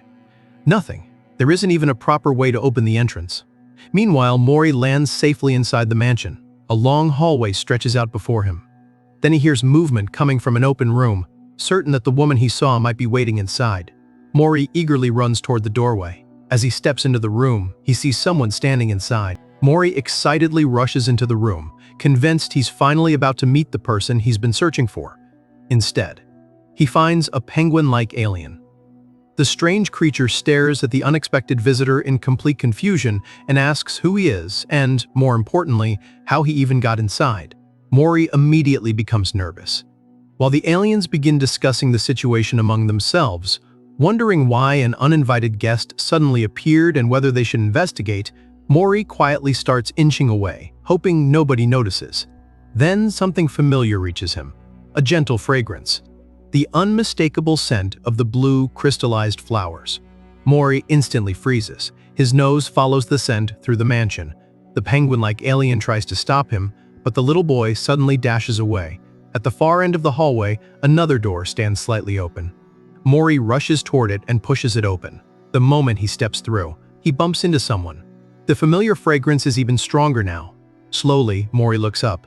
Countless eyes stare back at him. Large wings cover part of the mysterious woman's face, giving her an almost otherworldly appearance. For a moment, Mori can't say a word. His mind drifts back to the day Radina was reunited with her mother. He remembers watching that moment from a distance. Then he looks back at the woman standing before him. She gently reaches out her hand toward him. At that instant, all of Mori's dreams of finding his own mother come rushing back. The woman softly reaches toward his head, and Mori completely breaks down. Tears begin pouring down his face as he cries harder than ever before. At that exact moment, Ryder finally catches up and calls out to him. Unfortunately, hearing Ryder's voice only makes Mori cry even louder. Now everyone in the room is completely overwhelmed. Even Ryder has no idea what to do. Sometime later, after everyone finally calms down, Mori quietly hides underneath the bed with his face turned toward the wall. Ryder repeatedly asks him to come out. Nothing. Annie tries a different approach. She promises snacks. Still nothing. The other residents quietly watch as Ryder and Annie completely fail to negotiate with one very stubborn little human. Eventually, Ryder gives up for the moment and steps outside the room. The mysterious woman with the wings approaches him and asks how things went. Ryder sighs. It's not working. He figures Mori probably just needs some time to himself. The woman quietly remarks that the little boy seemed genuinely heartbroken. Ryder agrees. It's the first time he's ever seen Mori cry like that. The woman lowers her gaze. She quietly admits that perhaps she wasn't as capable as she thought she was. Then she finally introduces herself. Her name is Miria. She's the one who has been sponsoring Mori all this time, and she's also the owner of Patch. Night eventually falls over the mansion. Moonlight pours through the windows while Ryder sleeps peacefully nearby. Underneath the bed, Mori slowly opens his swollen eyes. After crying so much, they're still puffy. He quietly crawls out. First, he looks toward Annie, who is peacefully recharging. Then he glances at Ryder, fast asleep. Mori climbs onto the bed. Without warning, slap. He smacks Ryder right across the face. Half asleep, Ryder groans and lazily tells him not to do that. Mori simply glares at him in response. Then he quietly climbs back down and peeks into the hallway. Moonlight fills the corridor. Slowly, he begins crawling forward. Hidden in the shadows, someone silently watches him from around the corner. Mori eventually reaches the kitchen. He carefully stands on his feet and looks around. A shelf catches his attention. Fresh fruit sits neatly on top of it. He remembers Ryder telling him how delicious the fruit here would be. Unfortunately, it's way too high. Mori starts climbing anyway. After struggling for a moment, he finally reaches the shelf and grabs one of the fruits. Success. The little boy smiles proudly. Then he suddenly hears a strange slurping sound behind him. Mori slowly turns around. Standing quietly in the doorway, Miria is watching him. That night, Miria isn't actually wandering the mansion for no reason. She's quietly lighting candles, lost in her own thoughts. Then she hears it. Soft sniffing sounds echo through the hallway. She turns around. Standing in the corridor is Mori. From that moment on, Miria silently watches him. But the instant Mori notices her, chaos begins. The little guy panics so badly that he starts bouncing wildly around the kitchen, desperately trying to escape. Miria is so startled by his reaction that she freezes. Then she retreats behind the wall herself. For a while, neither of them moves. Eventually, Mori calms down and quickly hides underneath a nearby table. Maria cautiously peeks around the corner. That's when she notices the fruit sitting on the counter. An idea immediately comes to mind. She gently picks up a piece of fruit and rolls it across the floor. The fruit slowly spins toward Mori until it stops directly in front of his hiding place. The little boy immediately jumps in surprise. For several seconds, nothing happens. Then, a tiny hand slowly reaches out from beneath the table. Maria watches without making a sound. Mori grabs the fruit and quietly starts eating it. A smile spreads across Maria's face, so she rolls another one. This time, Mori doesn't hesitate. The little hand instantly appears, snatches the fruit, and disappears back under the table. Maria can't help smiling. The two silently continue this strange little game. One fruit after another rolls across the floor. One tiny hand reaches out to collect it. Without exchanging a single word, the distance between them slowly begins to shrink. Eventually, Mori has eaten his fill. The following morning, the mansion becomes busy as the maids begin their daily work. The sudden noise immediately wakes Mori. Still startled, he instinctively runs away. Unfortunately, he almost crashes straight into Ryder. Before Mori can escape, Ryder casually stops him with his tail. The little boy looks up. Ryder asks where exactly he thinks he's running off to this early in the morning. Then Annie notices something on Mori's face. She calmly tells him he should probably wash up first, instead of answering. Mori suddenly hugs Ryder's leg. Ryder looks completely caught off guard. He immediately picks the little guy up and asks what's gotten into him this early. Annie can't resist teasing him. She points out that Ryder keeps acting tough with his words. But his actions tell a completely different story. No matter what he says, he clearly cares about Mori. Ryder quietly calls Mori's name as his thoughts drift back to everything that happened the previous day. Miria explains that she still isn't sure how to communicate properly with Mori. His language doesn't match the language spoken by modern humans. She also reveals something important. After Mori left the orphanage, she only managed to trace his journey as far as his home region. She never imagined he would travel all the way here. Maria lowers her gaze. She quietly admits that she still doesn't know how to properly express her gratitude to Ryder. Then she places a box in front of him. Ryder looks at it suspiciously. Miria encourages him to open it. He slowly lifts the lid. The moment he sees what's inside, Ryder is completely stunned. Inside the box is a breathtaking crystal, radiating with brilliant light. Ryder immediately recognizes what he's looking at. A star fragment. And judging by its quality, he estimates the thing must be worth around 60,000. Ryder can barely contain himself. After everything he's been through, this reward makes him rich. He breaks into an overjoyed laugh, already imagining what he can do with that kind of money. Then, Maria calmly thanks him for everything he's done. She tells Ryder that her assistant will escort him out. Just like that, Ryder's smile disappears. Because the moment he realizes he's supposed to leave, one person immediately comes to mind. Mori. Memories start flashing through Ryder's head. Mori, causing trouble everywhere they went. The ridiculous situations the kid dragged him into. Their nights traveling together. Mori's drawings, his tiny hands, and that peaceful expression whenever he fell asleep. Ryder looks down, then quietly admits that he isn't ready to leave yet. Miria stares at him in confusion. Ryder immediately becomes nervous and starts explaining himself. Mori has grown attached to him. He can't simply disappear without warning. After everything they've been through together, leaving now could seriously upset the kid. Besides, Ryder isn't exactly in a position to immediately leave either, so he proposes something simple. He'll stay with Mori until the little guy becomes comfortable living here. Maria looks surprised. She asks whether Ryder is genuinely willing to do that for them. Ryder is still explaining himself when someone silently approaches from behind. He turns around and nearly dies. Standing directly behind him is the same four-eyed alien who chased them through the snowy mountains. Miria casually introduces him as her assistant. His name is Gil. Then she apologizes for what happened earlier. Apparently, Gil attacked Ryder because they believed he was a kidnapper trying to exploit Mori. Ryder awkwardly tells her it's fine. Sure. Almost getting strangled and chased off a mountain was apparently just a misunderstanding. Later, Annie questions Ryder about what really happened. Ryder immediately covers Mori's ears and tells her to keep quiet. He claims the kid wouldn't understand complicated words anyway. Annie immediately points out the obvious problem. If Mori can't understand them, why is Ryder covering his ears? Ryder ignores that question and quickly suggests that Annie take Mori somewhere else to explore while he talks with the others. Annie agrees. She takes Mori with her, leaving Ryder behind for the meeting. Once everyone is gathered, Miria welcomes them and tells them to sit wherever they're comfortable. Then she gets straight to the problem. They still haven't been able to contact Shalom. Ryder immediately interrupts. Who is Shalom? Everyone stares at him. Then they start laughing. Apparently, everyone knows the judge. Everyone except Ryder. That immediately annoys him. Before he can argue, Miria continues explaining. The judge is the master of earth and the ruler of life. His 2 arms wield the omnipotence of weight, while his 3 legs command the authority of balance. Miria's patch, along with 7 others, was granted the power to open black holes for him. Shalom is one of those 7. Then Ryder learns something else.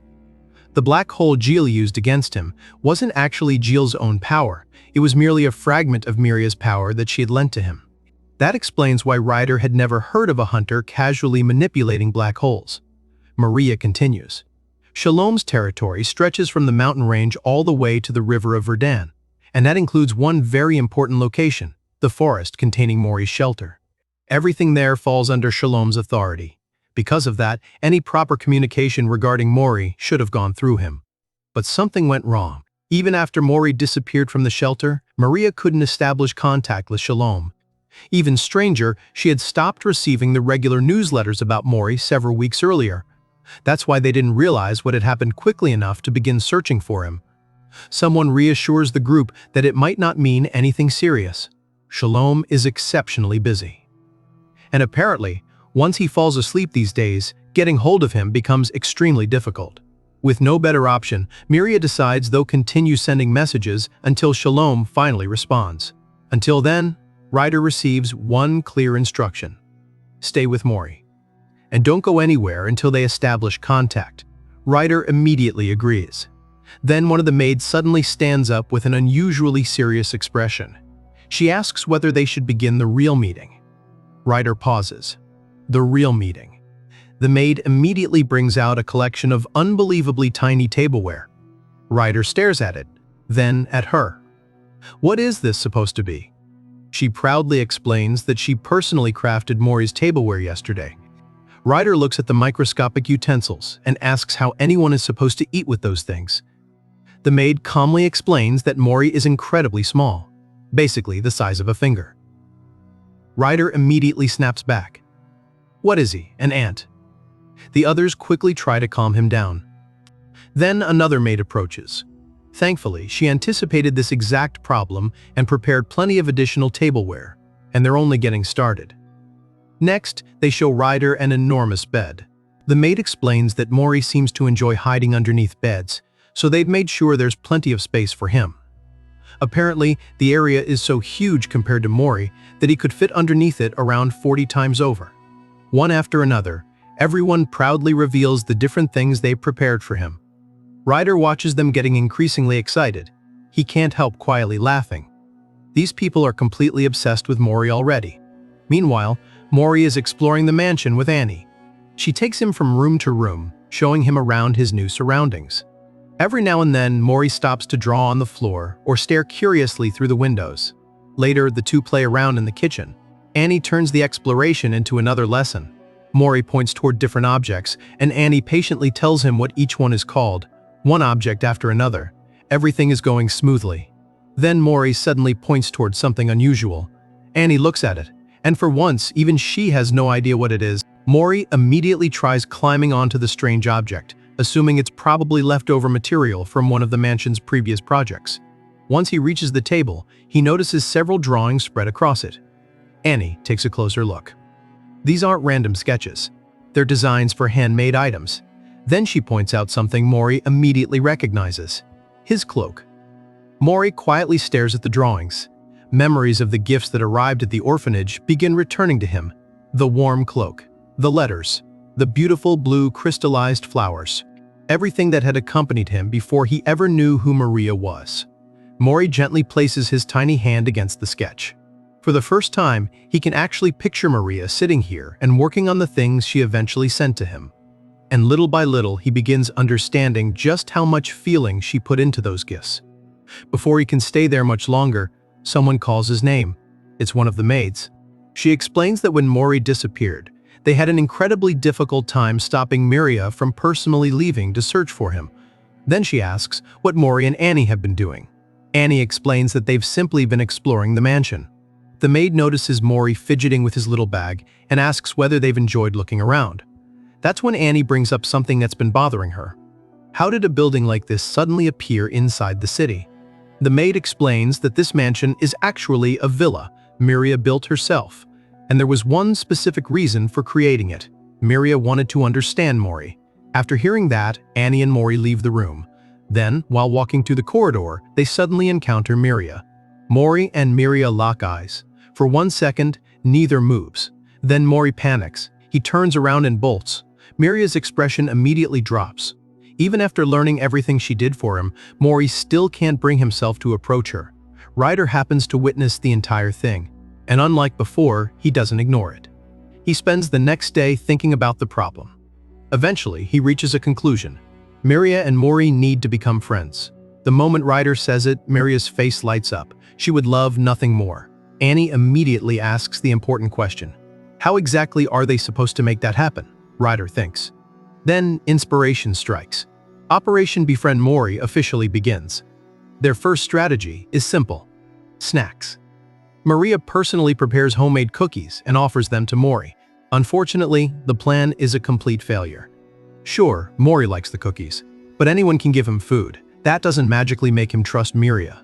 While everyone sits around eating the failed strategy, Ryder and Annie suddenly realize they've overlooked something obvious. They need to use things Mori already loves, so they move to plan 2. Get his attention using his favorite belongings. Ryder studies the idea and immediately decides it's perfect. Maria takes Mori's treasured items and carefully stitches them all over her outfit. The result is definitely memorable. Annie even remembers seeing something similar in one of Mori's drawings. Following Ryder's instructions, Maria casually walks past him. Mori notices her. He looks at the familiar items. Then his expression immediately changes. Not in the way they wanted. He enters that strange panic state again. Maria instantly apologizes and promises she'll give everything back. Plan 2 is dead.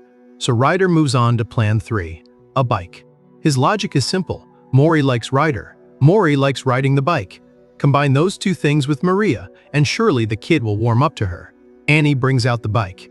Ryder enthusiastically begins teaching Miria how to control it. Then she twists the accelerator, way too hard. The bike launches forward like a missile. Ryder barely manages to hang on. Mori immediately runs in the opposite direction. Another complete failure. Annie casually points out that she's the one doing most of the driving these days anyway. That comment only makes Ryder even more irritated. Fine, time for Plan 4. They're going back to the beginning. Ryder remembers how he and Mori first became close after he rescued the kid from danger, so they'll recreate that exact situation. He hands Miria his clothes and explains the setup. Someone else has agreed to play the villain. They'll scare Mori.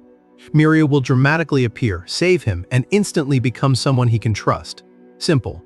A dark shadow suddenly falls over Mori. Gil steps forward. The fake villain has arrived. Ryder signals Miria.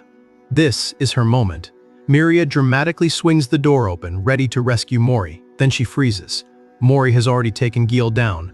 Ryder storms into the room, absolutely furious. That wasn't the plan. They agreed Gil was supposed to bully Mori, not immediately lose to him. Still, Ryder refuses to surrender. They try another method. Then another. And another. Every single attempt fails. Eventually, night falls over the mansion. Rain pours outside, creating a steady rhythm against the windows. Inside, Mori sleeps peacefully on the bed. For a while, everything is quiet. Then something changes. A memory begins creeping into his dreams. Something frightening, something buried deep inside him. The peaceful dream twists into a nightmare. Mori suddenly jolts awake. His breathing is unsteady. He quickly looks around the darkened room. No Ryder, no Annie, no one. Mori is completely alone. And judging by the fear filling his eyes, whatever he just remembered has terrified him. Mori sits alone in the dark room when a sudden bolt of lightning tears across the sky. The thunder cracks almost immediately afterward. Mori jolts upright. His entire body tenses as fear takes over. He quickly presses himself into the corner and stays there frozen, listening to the rain hammer against the windows. But being alone is even worse. Little by little, Mori forces himself to move. He approaches the door, cautiously pushes it open, and steps into the hallway in search of someone. Meanwhile, Ryder is completely absorbed in his latest modification, unaware that Mori has woken up. The little boy slowly makes his way through the dim corridor. Every flash of lightning makes him more nervous. Then, he notices something. A faint orange glow is coming from an open doorway ahead. Mori cautiously approaches and peeks inside. Maria is there. She's sitting in a chair beside a crackling fireplace, completely asleep. Mori quietly enters. The warmth immediately draws him closer. As he crawls toward the fire, he notices a piece of paper lying on the floor. Mori examines it. It's a report documenting observations of child behavior. Of course, he doesn't really understand what he's looking at. He puts his attention back on the fireplace and moves closer.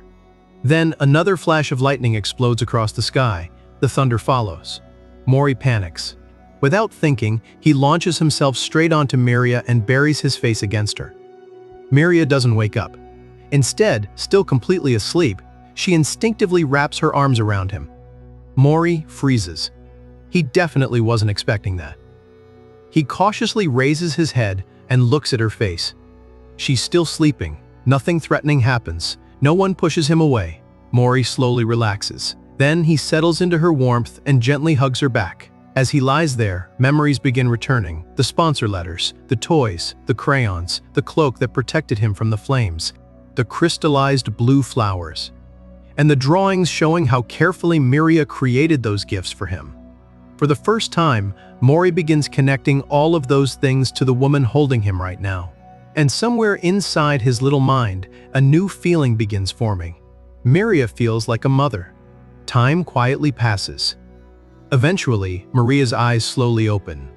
Still half asleep, she wonders when she dozed off and decides she should return to her room. Then she looks down and freezes. Maria's sleeping in her arms. Maria stares at him in complete disbelief. How did he get here? How long has he been sleeping like this? She looks around, wondering whether she should call Ryder or Annie. Before she can move, Mori suddenly clings to her even tighter. Maria stops. She quietly looks down at him. The same child who had been running away from her every time they made eye contact is now peacefully sleeping against her chest. A deep blush spreads across her face. Very carefully, Maria wraps both arms around him. Then she pulls him a little closer. And for the rest of the night, neither of them moves. Morning eventually arrives. Ryder wakes up and continues working with Annie. Annie tells him he did a good job, though the process took longer than expected. Ryder explains that he had already been running it for quite a while before, so he decides not to push himself too hard for now. He starts walking through the mansion. Several workers greet him along the way. But something feels strange. They're unusually excited to see him. One after another, they start asking about his health and whether he's feeling all right. Ryder has absolutely no idea why everyone suddenly cares this much. Then a letter arrives at the mansion's entrance. One of the workers notices it but is too busy to retrieve it. Ryder tells her he'll handle it. She thanks him and asks him to deliver the letter to Maria afterward. Easy enough. Ryder heads toward the entrance and picks it up. Then he reads what it actually says.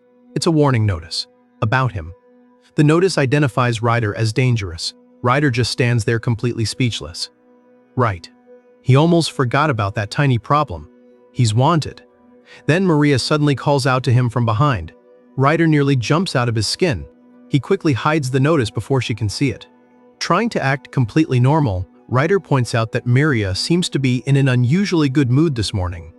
Miria smiles and asks whether it's really that obvious. Then she asks if Ryder happens to be free today. Ryder casually says he has all the time in the world. Perfect. Maria brings up something involving Mori's clothes, and that's when Ryder's brain finally catches up with reality. He's being hunted. Somehow, seeing Mori cry and everything that happened afterward made him completely forget that little detail. Still distracted, Ryder absent-mindedly agrees with Maria. Then she happily asks if they should start preparing to leave. Ryder pauses. Leave? He cautiously asks where they're going. Maria answers like it's the most normal thing in the world, the center. Ryder's expression immediately stiffens. Surely she doesn't mean. He nervously asks whether she's talking about the city center. Maria cheerfully confirms it. Ryder's stomach drops. The guy who currently has a warning notice calling him dangerous is about to casually walk straight into the busiest part of the city. Yeah, he's in deep trouble. After leaving the mansion, Ryder, Mori, Miria, and Annie are escorted by several aliens into a strange white room. Ryder has already covered his face with a mask to avoid being recognized, but the unfamiliar place still puts him on edge. He quietly asks where exactly they brought him. Maria explains that this is a shop where people usually have their clothes tailored.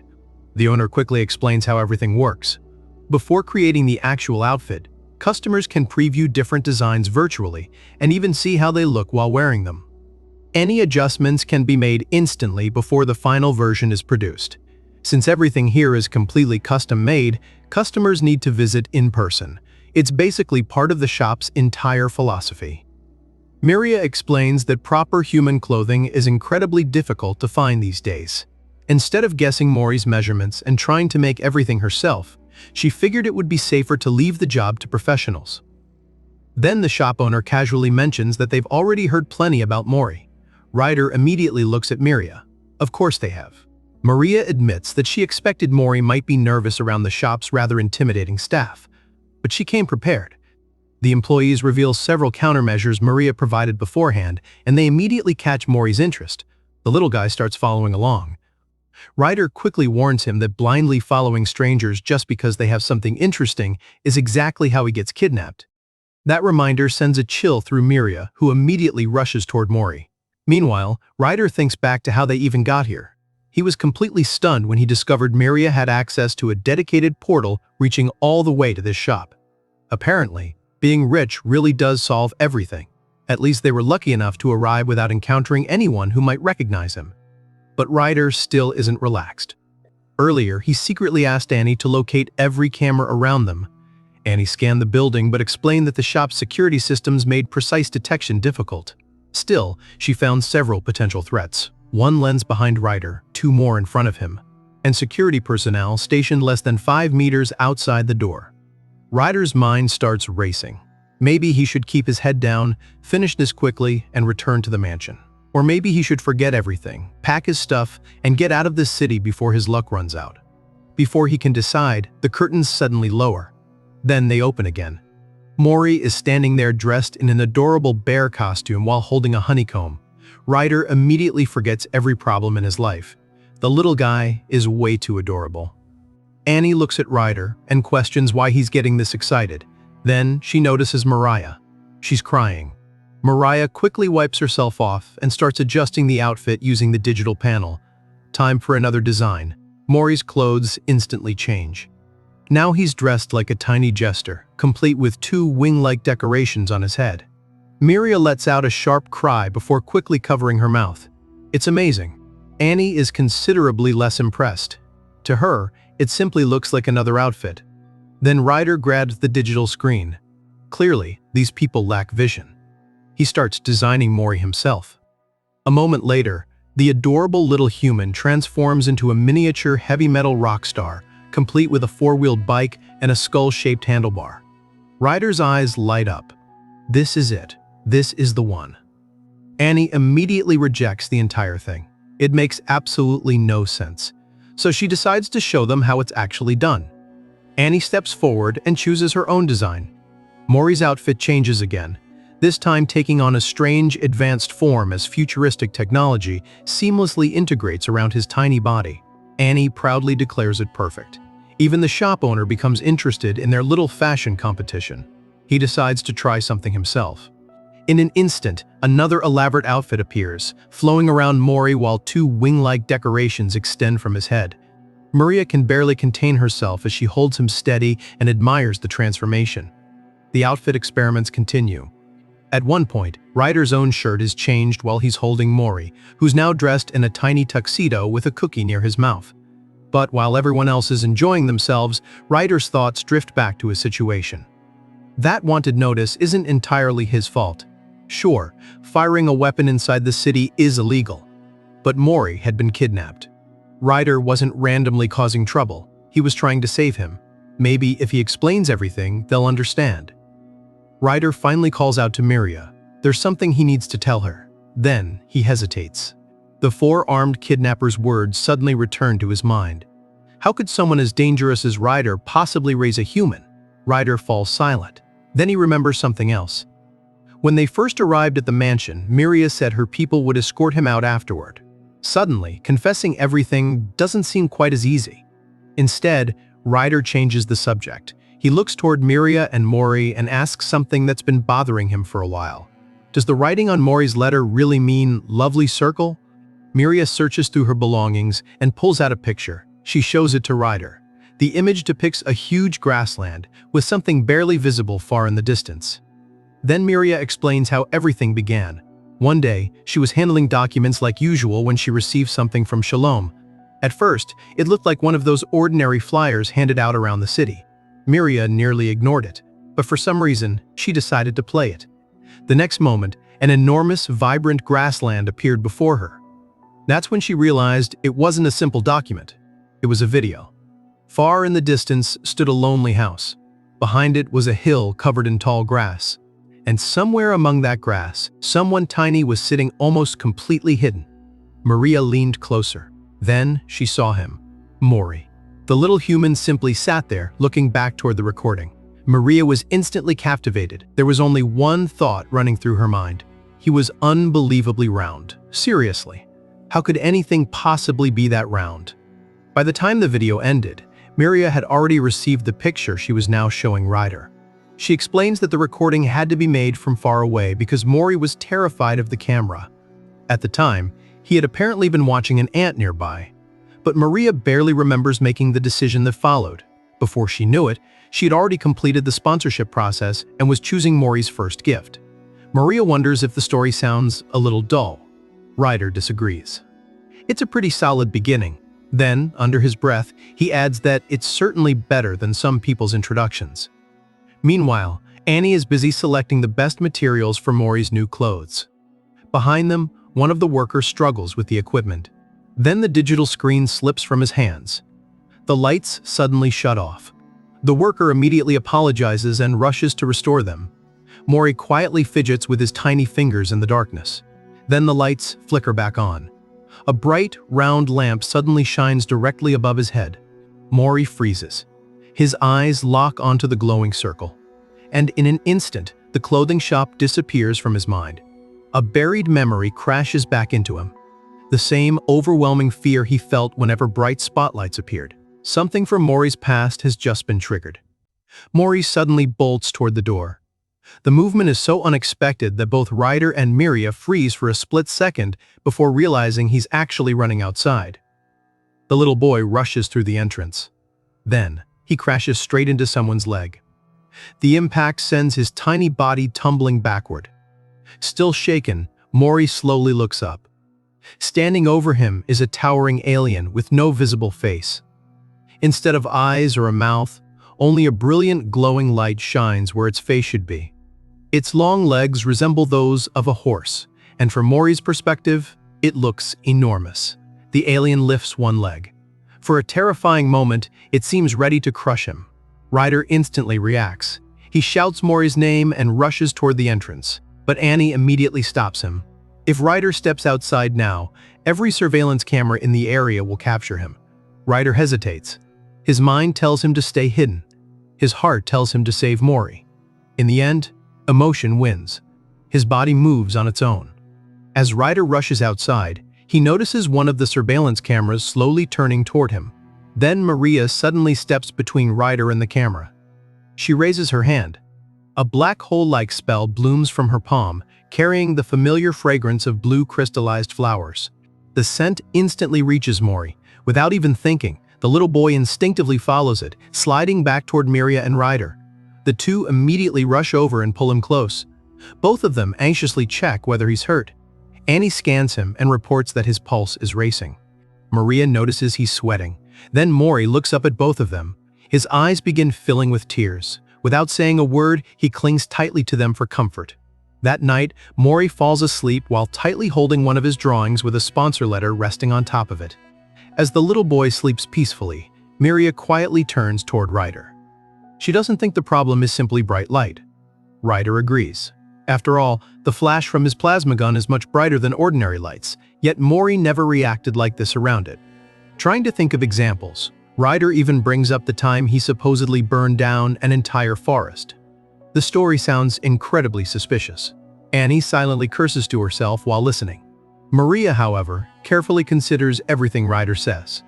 Then she explains why the mansion mainly uses fireplaces, candles, and oil lamps instead of electric lighting.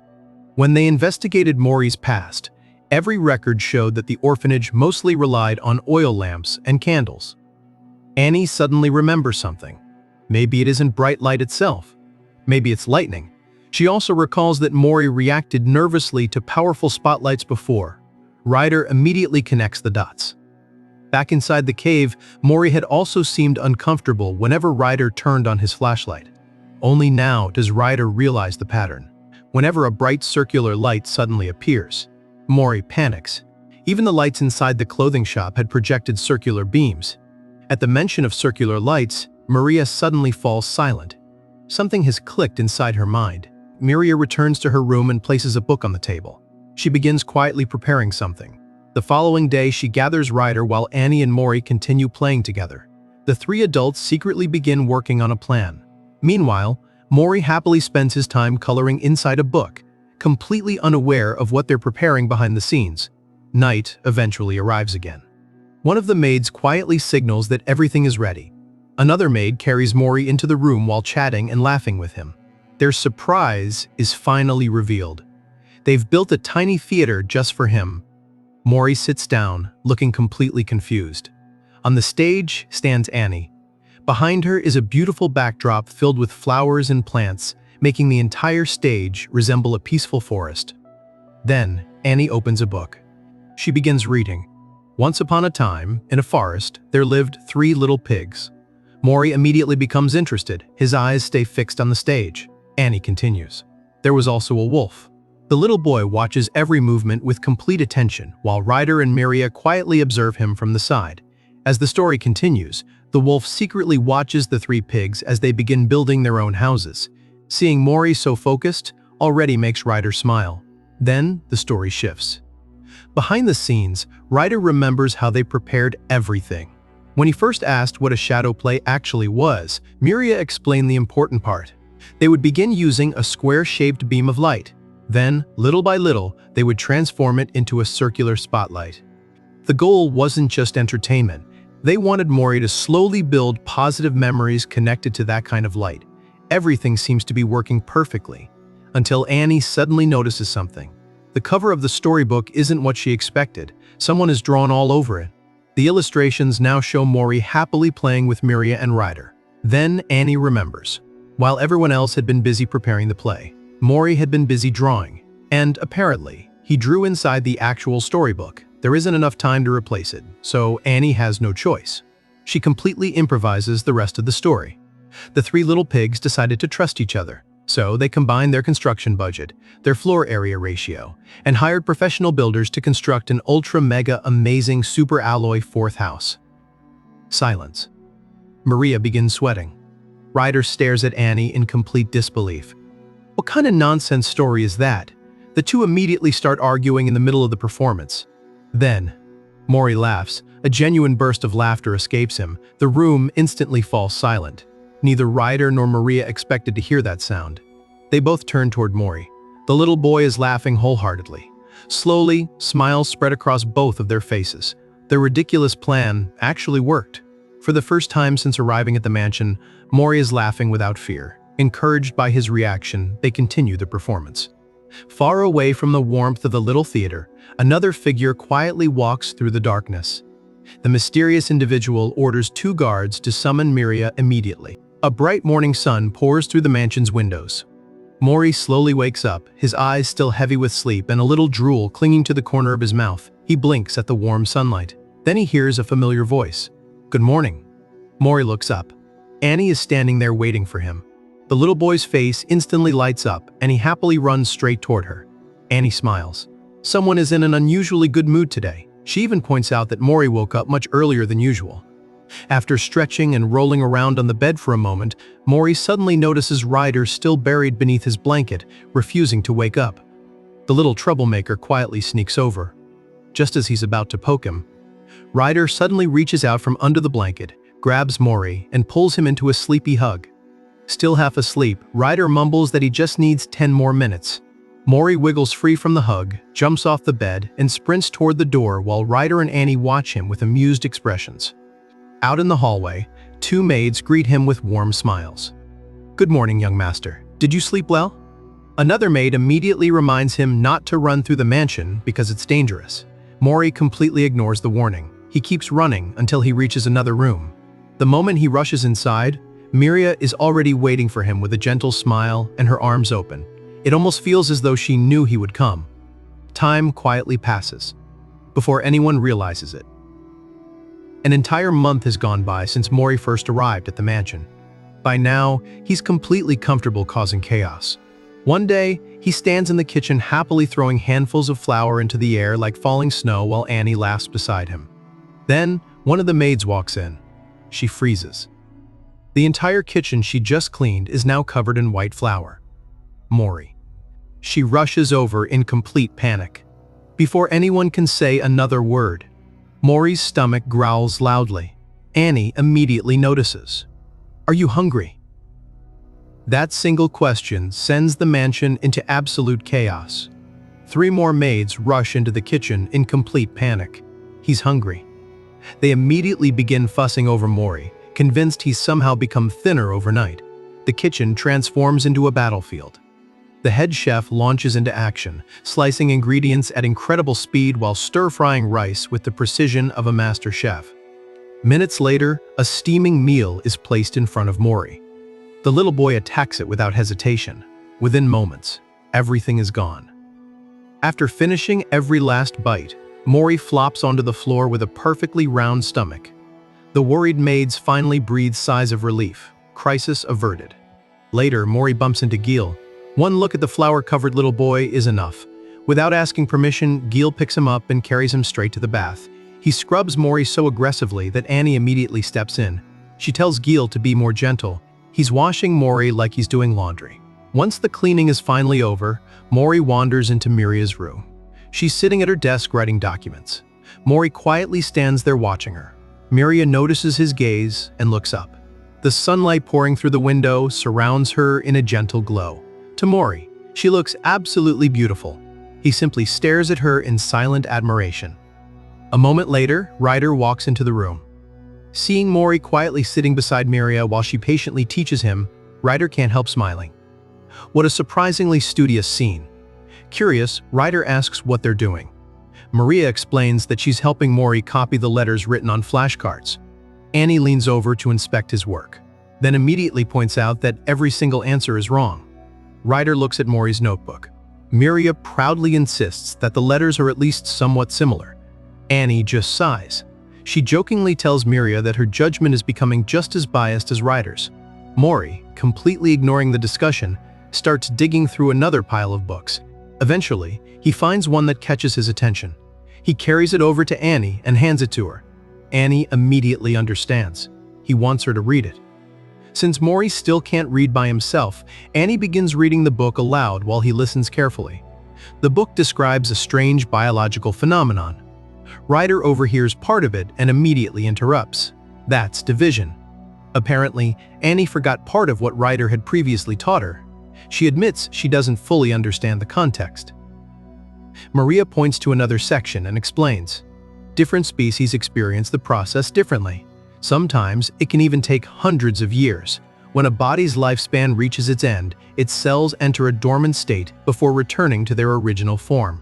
Ryder adds another explanation. Division can occur from one individual into one, or from one into many. As an example, he explains that he himself originated from the judge's 4th finger. During that process, they must remain somewhere completely safe because they're entirely defenseless.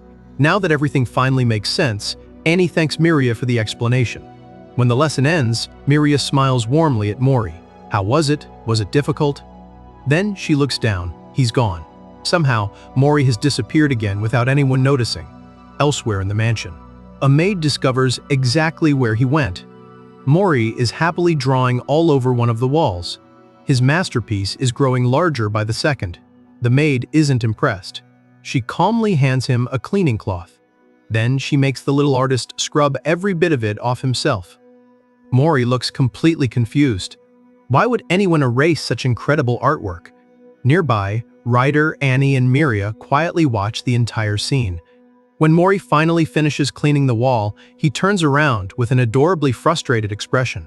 His cheeks puff up, his eyes begin filling with tears.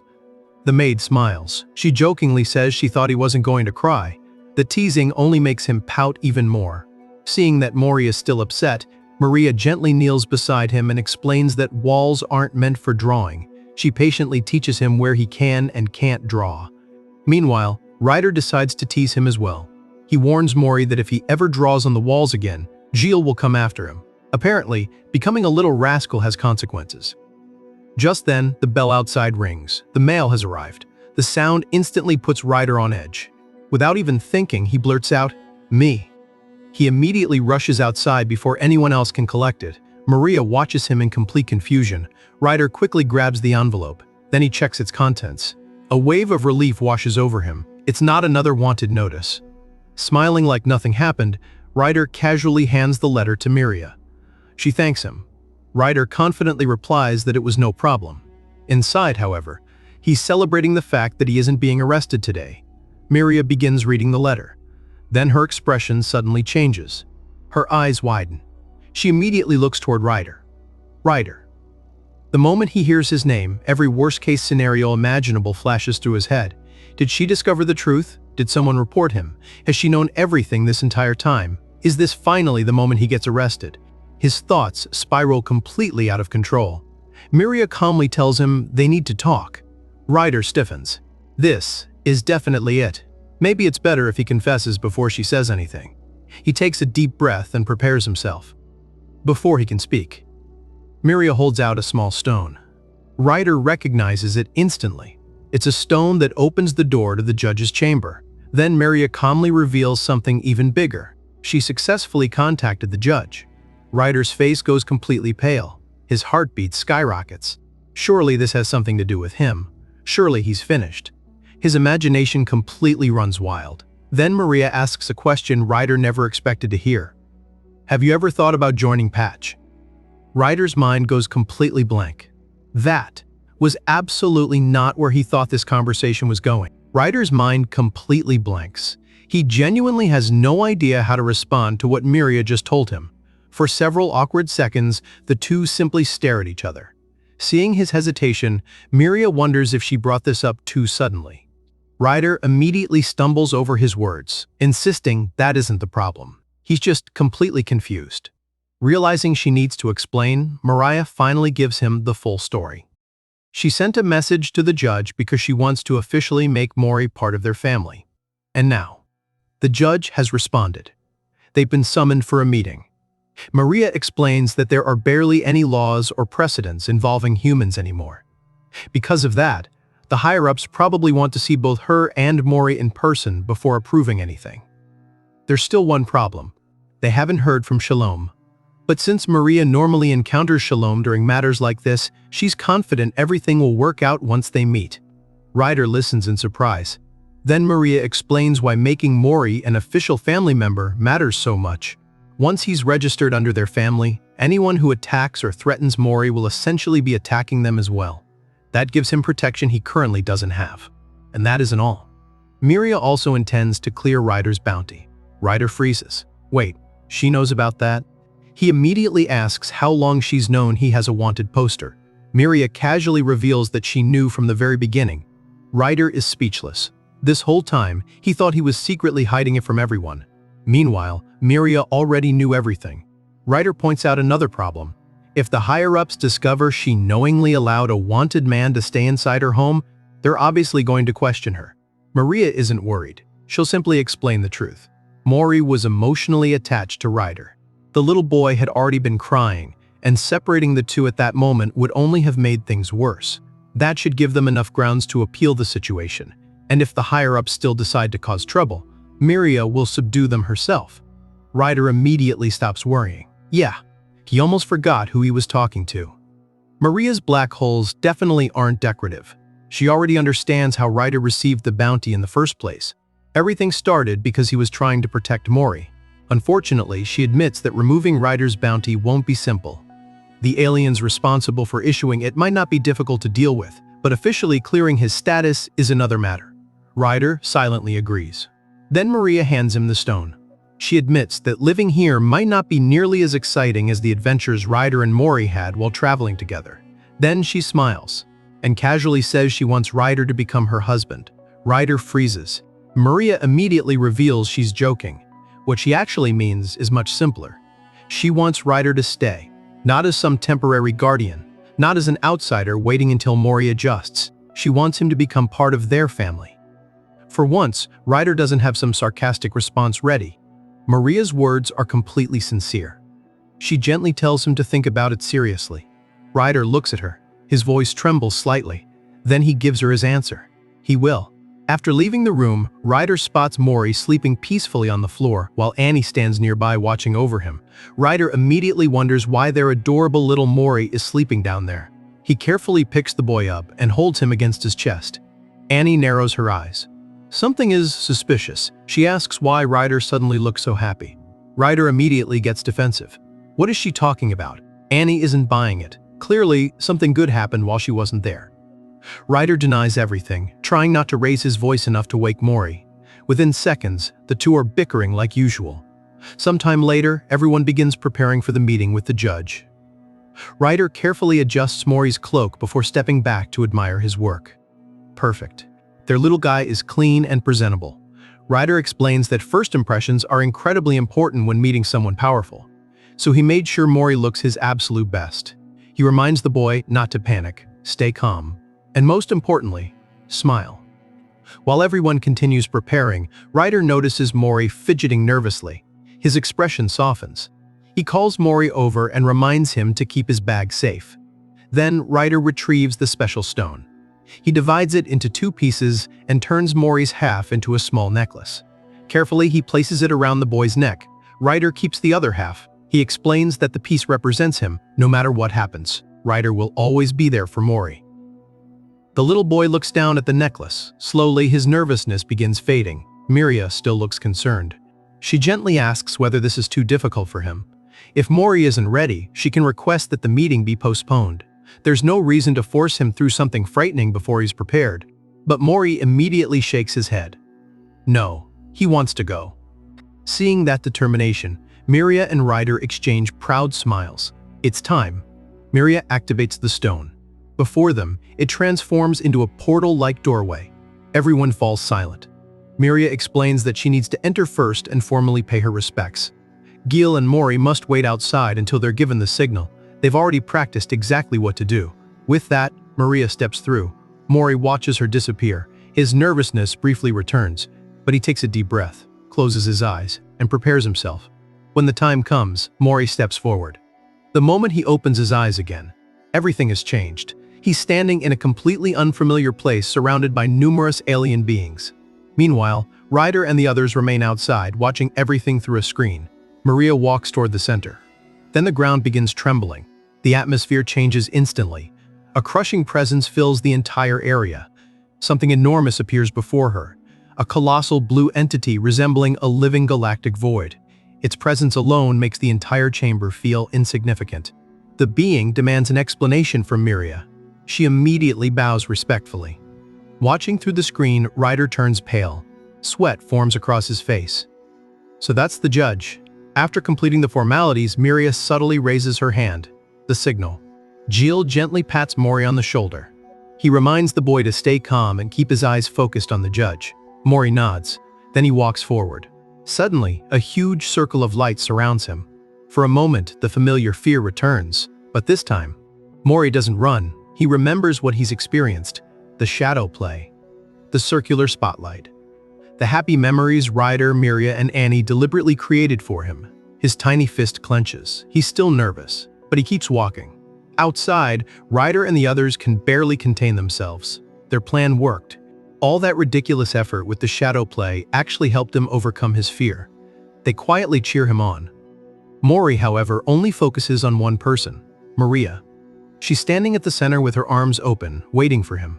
Mori keeps walking toward her, one step at a time. Then, he suddenly stops. His entire body freezes. Something about the figures surrounding him feels familiar. Mori slowly raises his head, his eyes widen. A memory crashes back into his mind. He knows these aliens. He's seen them before. They're the same ones who captured him. The moment Mori recognizes the aliens surrounding him, terror takes over. He immediately turns and runs. But in his panic, his feet slip beneath him, sending the little boy crashing hard onto the ground. Watching from outside, Ryder and the others instantly become worried. Something is seriously wrong. Maria is equally shocked, while even Gil never expected Mori to react like this. One of the aliens approaches and grabs Mori's arm, asking whether he's all right, but Mori is sweating heavily. His eyes dart around in confusion, almost as though he doesn't understand where he is anymore. Then he looks toward Maria. His expression is desperate. The moment she sees his face, Maria shouts for them to stop. But the alien reaches toward Mori again, and from Mori's perspective, everything changes. The figures around him no longer look harmless. Their presence becomes dark and threatening. The memory of being captured has completely taken over. Maria desperately warns them not to touch him, but before anyone can intervene, Mori bites down on the alien's wrist. Hard. The alien freezes in complete disbelief. He demands that Mori stop, but the terrified little boy refuses to release him. The alien struggles to pry Mori off, wincing as those tiny teeth remain firmly buried in his wrist. Meanwhile, Maria desperately tries to reach him. Her hand rises as she prepares to use her black hole ability. The guards immediately stop her. Using powers inside this place is forbidden. Maria freezes. She can only stand there helplessly while Mori struggles in front of her. Then, suddenly, a streak of blue energy flashes through the chamber. Mori disappears. Miria and Ryder are horrified, but the energy isn't hurting him. Instead, it seems to calm Mori, making the exhausted child increasingly drowsy. A moment later, he's gently placed at the center of the judge's domain. The judge takes control of the situation and demands a proper explanation for everything that just happened. Later, Maria returns and explains the decision to Ryder. The moment Ryder hears it, he's furious. The judges believe Mori is emotionally unstable. Worse, they suspect Miria herself could be part of the reason. Because of that, they've decided Mori should remain within the judge's territory for now. Ryder immediately calls the decision ridiculous. What evidence do they even have? Miria doesn't answer right away. Instead, she thinks back to Mori's reaction. The moment those aliens grabbed him, he attacked. Then another question begins bothering her. Why was that alien search team inside the judge's chamber in the first place? Her thoughts return to what happened during the meeting. The judges had already been suspicious from the beginning. They couldn't understand how a human child from Shalom's territory had somehow traveled all the way into Miria's domain. Mori was only a child. Crossing that enormous distance alone shouldn't have been possible. Before Miria could properly explain, the judges directly confronted her with a disturbing accusation. Did she want the human infant so badly that she secretly ordered one of her servants to take him from the shelter? Miria immediately becomes furious. She would never do something like that. She insists that Mori left Shalom's territory entirely on his own. The judges remain skeptical. How could someone as young as Mori cross the territorial boundary without help? Maria offers one possibility. The cloak. She personally created Mori's clothing using lauter fabric. That material may have allowed him to cross the boundary. Unfortunately, that explanation only creates another suspicion. The judges ask whether Miria already knew about a weakness in the boundary and deliberately created clothing capable of exploiting it. Miria immediately denies it. She had only learned from old records that humans could be harmed or weakened by seemingly minor environmental factors. The clothing wasn't created to help Mori escape. She simply wanted him to grow up healthy and protected. Maria then explains what happened afterward. For months, the regular updates from Mori's shelter suddenly stopped arriving. She became worried. Eventually, she sent her servant to investigate. Only then did they discover that Mori had disappeared. From that moment onward, they began searching for him. And until this meeting, Miria claims she knew absolutely nothing about Shalom's boundary becoming weaker. The judges then ask when Mori reached the city. Miria explains that a traveler brought him there. Naturally, they want to meet this traveler. Miria hesitates. Then she claims he is no longer in the city. Watching everything unfold, Ryder immediately understands what she's doing. She's protecting him. Without Ryder there to testify, however, the judges point out that Miria has no evidence supporting that part of her story. She reluctantly admits they're right. Then they bring up what happened after Mori reached the city center. The traveler briefly lost sight of him. During that tiny window, Mori was nearly kidnapped by a citizen. And when the traveler intervened, he used prohibited force inside the city. From their perspective, that reckless action could have placed the human child in even greater danger. The judges ask Miria whether she understands where she failed. Miria accepts responsibility. She admits she was careless and sincerely apologizes. Then the judges reveal their larger concern. Mori is human, and because of that, they don't believe he should remain there at all. From the beginning, they believe he should have been returned to human society. In their eyes, the bigger question is why a human child was allowed to remain inside their territory for this long. Their proposed solution is simple. Move Mori into a restricted zone. Miria immediately objects. They're ignoring what another relocation would do to him emotionally. Mori has already been forced to adapt to one unfamiliar environment after another.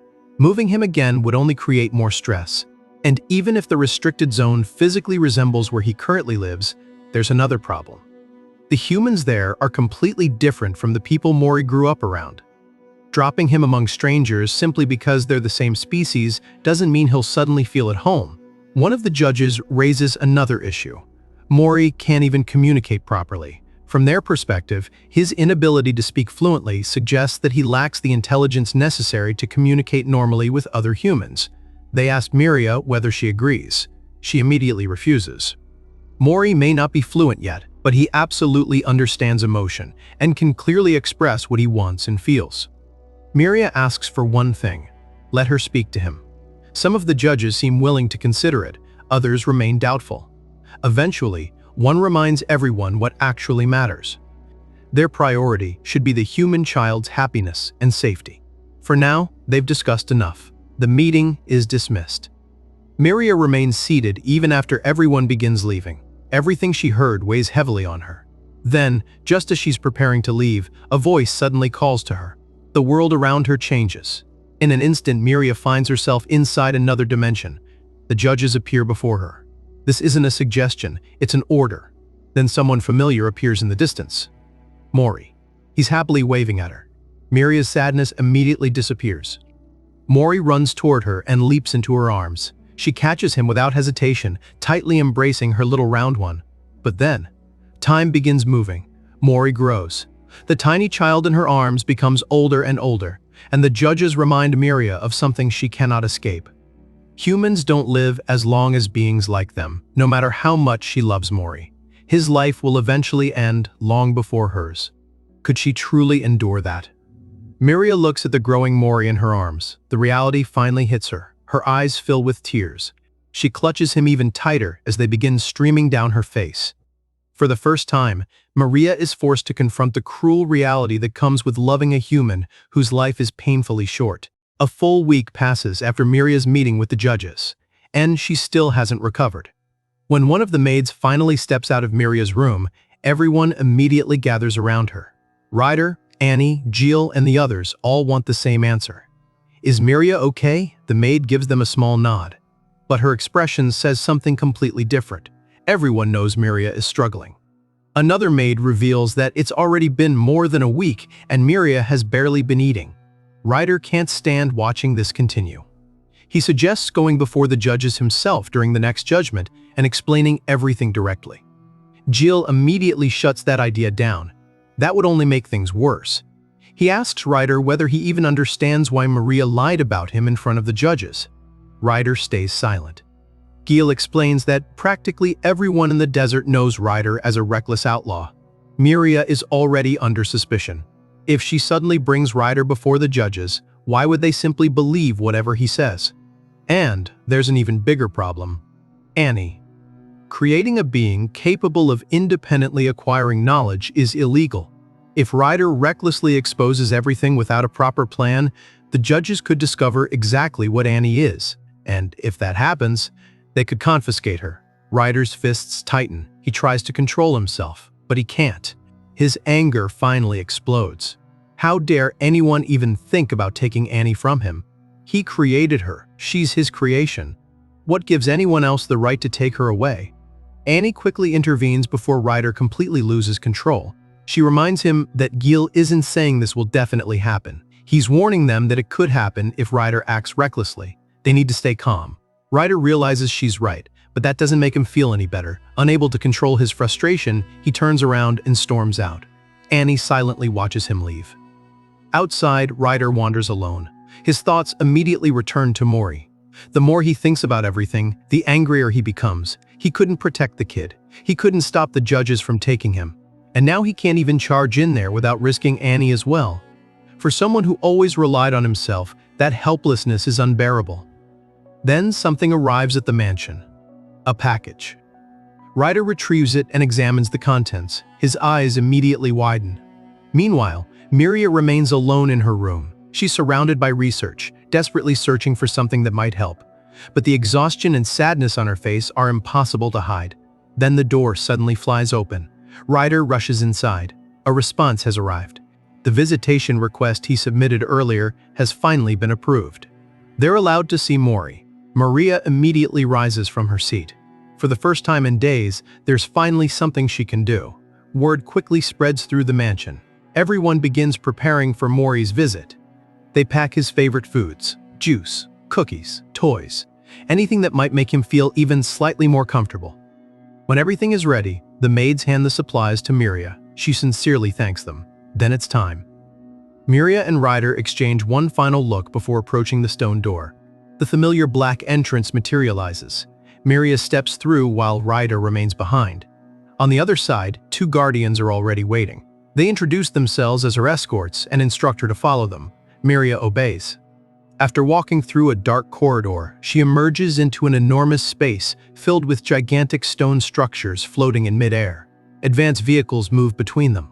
One arrives to transport Miria deeper into the facility. As she sits inside, Miria reaches into her belongings. She pulls out one of Mori's drawings. His little masterpiece shows Mori, Ryder, Annie, and Miria happily together. Miria quietly stares at it. A bittersweet smile appears on her face. She remembers when Mori drew it. Then she reminds herself why she's here. She has to stay strong. Mori is waiting for her. And soon, she finally sees him. Mori is asleep inside a high-tech incubation chamber. Monitoring devices surround his tiny body. From Miria's perspective, it looks like they're experimenting on him. Her heart immediately sinks. She rushes forward and demands an explanation. "What are they doing to Mori?" One of the aliens calmly responds. They refer to Mori as Subject 125. Then they explain that he has been refusing to eat. Because of that, they're forcibly supplying his body with nutrients. Maria's eyes widen. Mori hasn't been eating. Since when? The answer is devastating. Since the moment he arrived. They also confiscated Mori's cloak for security reasons, and ever since then, his behavior has become extremely aggressive. Apparently, almost every staff member who tried approaching him ended up getting bitten. Because of that, they've completely prohibited physical contact with Mori to avoid stimulating him any further. Miria clenches her fists. Then they explain the rules of her visit. When Subject 125 wakes up, Miria will only be allowed to speak with him from the designated area. She cannot approach him. She cannot touch him. Then they hand her a document and ask for her signature. Miria barely responds. Her eyes remain fixed on Mori's tiny body. The alien has to call her attention again before she finally snaps back to reality. She quietly agrees to sign. But first, she remembers everything everyone prepared. Miria pulls out the food. She carefully explains that these are Mori's favorites. Everything has already been cut into small pieces so he can eat them one at a time. And they need to make sure he doesn't drink the juice too quickly. She also hands over his favorite toys. Anything that might make this unfamiliar place feel a little more like home. But then Miria looks toward Mori again, and the horrifying vision the judges showed her returns. An older Mori, his short human lifespan, and eventually, his lifeless body resting in her arms. Miria's breathing becomes unsteady. She can't handle it, not right now. With a trembling voice, she says she needs a moment. Then she turns away. She begins walking from the chamber, each step heavier than the last. But behind her, Mori moves. His sleepy eyes slowly open. Through his blurred vision, he sees someone walking away. Someone familiar. Mori struggles to move. Then, for the first time, he tries to call her directly. His tiny voice echoes through the chamber as he desperately calls for her again. Tears fill his eyes. He doesn't understand why she is leaving. He only knows that he wants her back. His distress rapidly increases. Warning systems begin sounding throughout the chamber. The staff immediately panic. Mori continues reaching for Miria. So the facility activates a sedative. His body suddenly becomes heavy. His vision begins to blur. Still crying, Mori tries to keep reaching toward her, but his strength disappears. His tiny hand slowly falls. And then, Mori collapses onto the cold floor. By the time Miria returns, night has already fallen over the mansion. Outside her room, two maids whisper nervously to each other. Miria has been locked inside for a long time. One suggests bringing her something to eat and checking on her, but the other hesitates. Their madam clearly wants to be alone, and judging by her current mood, disturbing her might make the entire mansion explode. Nearby, Ryder hears everything. That's enough for him. He heads straight toward Maria's room. One of the maids notices and quickly tells him to wait, but Ryder completely ignores her and walks inside. Maria is sitting alone. She doesn't even bother looking at him. In a cold, exhausted voice, she tells Ryder she's not in the mood to talk. She wants to be alone. Ryder doesn't leave. He can tell something is seriously wrong. Then Annie suddenly notices something nearby. Ryder follows her gaze. A glowing orb rests inside the room, and displayed within it is something Ryder absolutely wasn't expecting. A resignation letter. Ryder stares at it in disbelief. Then he turns toward Maria. What the hell is this? Is she seriously giving up already? She just went to see Mori, and now she's preparing to walk away from everything. Maria remains silent. That only makes Ryder angrier. He demands to know how she can simply give up on Mori like this. Mori isn't some object they can casually hand over when things become difficult. Is she seriously planning to leave him there? Maria still doesn't respond. Then suddenly, dark energy begins spreading around her. The room feels as though it's being swallowed by a void. Ryder briefly freezes.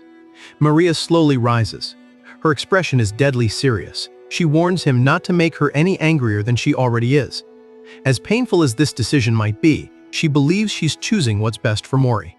Ryder immediately rejects that. No, this isn't the best option.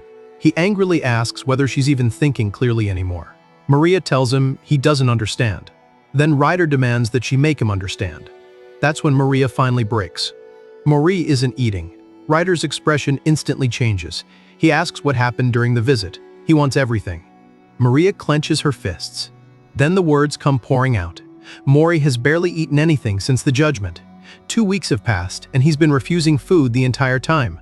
Ryder stands there completely stunned. Maria's voice grows louder. She can still see those nutrition tubes attached to his tiny body. He's being kept alive through artificial nutrients because he refuses to eat normally. And Maria couldn't do anything. She was standing right there, completely helpless. Tears begin streaming down her face. Her emotions explode, and the darkness surrounding them grows heavier. Then her anger turns inward.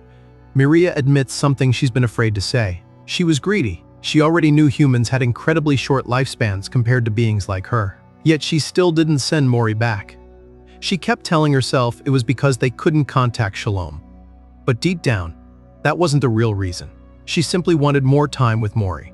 She wanted him beside her. She convinced herself that Mori would be happier that way too. Now she believes she was wrong. Maybe none of this was really about Mori's happiness. Maybe it was about hers, and the longer she kept him close, the weaker he became. Her voice begins breaking.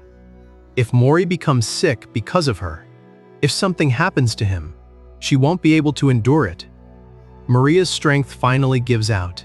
She drops toward the floor. If things continue like this, she fears it will eventually lead to Mori's death. Before she collapses completely, Ryder catches her.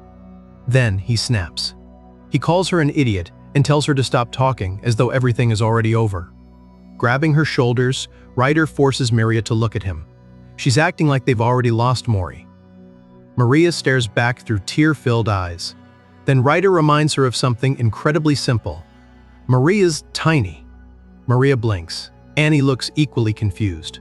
What does that have to do with anything? Ryder explains. Mori's body is ridiculously small. One wrong move could seriously hurt him. No matter how surprisingly tough the kid sometimes seems, he's still a child. Then Ryder remembers the first time he encountered Mori in the Red Desert. That tiny human was completely alone. Yet somehow, he kept moving. Annie notices Ryder's expression and asks what he's trying to say. Ryder clenches his fists. How do they still not understand? Mori crossed an unbelievable distance with that tiny body. He survived the desert. He followed the railway. He faced creatures and dangers he didn't even understand. And he did all of that for one reason. He wanted to reach the person he believed was waiting for him, Maria. Mori fought his way all the way here just to meet her. And now, Maria is going to leave him behind. Is she really going to make everything Mori went through meaningless? Silence fills the room. Maria doesn't immediately answer. Then she reveals something else. The judge contacted her earlier. They intend to find suitable human parents for Mori inside the restricted area. Apparently, humans believe children should be raised by parents, especially by a mother. Maria lowers her head.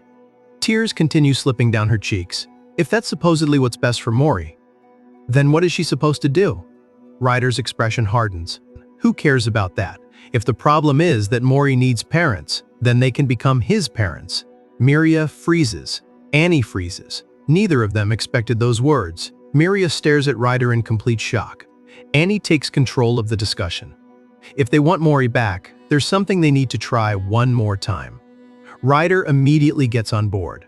Spreading one arm dramatically, he declares that if they're going to win the upcoming judgment, they need to prove one simple thing. They can be better parents to Mori than anyone the restricted area could possibly offer. One of the maids raises her hand. That's a great speech, but how exactly are they supposed to prove they're better? Annie turns to the information they've gathered about humans. According to their records, humans have genders and reproduce by having children. The supposedly ideal arrangement involves two adults entering a contract called marriage and raising a child together. Those two adults are then considered a couple and the child's parents. Ryder processes this information, then he looks directly at Maria. By that logic, the two of them are basically a couple now. Maria freezes. Her face immediately turns red as she quietly repeats the word to herself. Couple.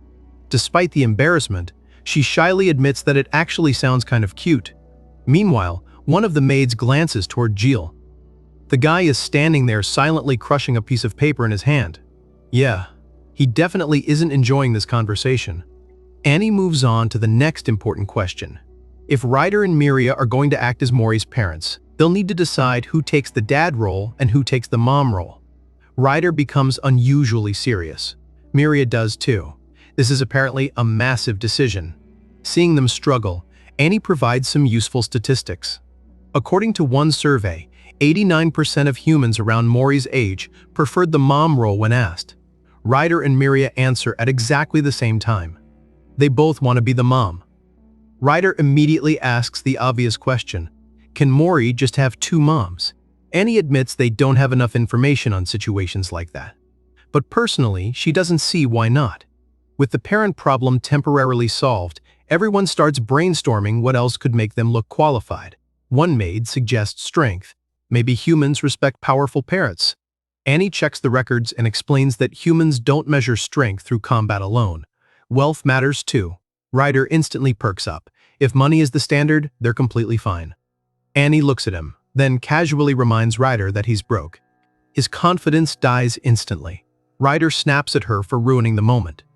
While those two argue, another maid approaches Maria with a more useful idea. Instead of focusing only on power or money, maybe they should prove how much everyone genuinely cares about Mori. The mansion staff immediately begin listing their accomplishments. One maid proudly claims she's hugged Mori around 600 times. Another says Mori has walked all over him more than 400 times. Then, one tiny maid suddenly looks devastated. She admits that she once scolded Mori. Overcome with guilt, she retreats into a corner. Everyone immediately comforts her. She wasn't being cruel. She was teaching Mori that he couldn't turn every wall in the mansion into his personal drawing board. Then, the chief steps forward. He prepared Mori's meals and always made sure the little boy had whatever he wanted to eat. But that reminds another maid of something. What happened to all the food, toys, and supplies they prepared for Mori's visit? Maria quietly gives them the answer. Everything was returned. Mori refused to eat any of it. The chief goes silent. Then he slowly joins the other maid in the corner. That one hurt. Despite all the ridiculousness, the group keeps working. They gather every piece of information they have about humans, parenting, Mori's behavior, and his time at the shelter. Unfortunately, the result isn't good. Their records are far too limited. Someone suggests contacting the shelter for more information, but communication with that area has already proven unreliable. Eventually, they reach the conclusion nobody wants to hear. With their current evidence, they don't have enough information to convince the judges to return Mori to them. Everyone's confidence begins fading. Then, Maria suddenly stands. There's still one person who might have the answers they need, Shalom. She has to meet him. The others immediately remind her of the obvious problem. Shalom hasn't responded to any of their messages, and from Maria's expression, they realize she's considering going to him without permission. Jill immediately blocks her path. That's far too dangerous. Maria refuses to back down. Their information on humans is severely limited, and Shalom knows more about humanity than any of them. More importantly, Mori originally came from an area near Shalom's domain. If anyone knows something about Mori's life before the shelter rescued him, it's probably Shalom. The problem is where they'll have to search. Shalom's playground. Even hearing the name makes some of them uncomfortable. Ryder has no idea what that means, so Maria explains. Before Shalom created a separate domain for humans, he created another enormous space. Shalom is apparently the most eccentric of the seven. He constantly uses his abilities to create whatever strange places or objects happen to amuse him. That massive space became known simply as his playground. Ryder and Annie immediately realize that entering this place probably isn't going to be fun. Giles confirms their suspicions. Entering a domain created entirely through another being's power is incredibly dangerous without the owner's permission. Stay inside for too long, and their sense of self could begin breaking down. Eventually, they could lose their minds completely. They have ways of resisting some of those effects, but entering without an invitation is still extremely risky. And there's another problem. The playground is enormous. They don't even know where Shalom is inside it. Maria doesn't care. She's going. Ryder immediately steps forward. Then he's coming too. Maria looks surprised. Why would Ryder willingly enter somewhere this dangerous? His answer is simple.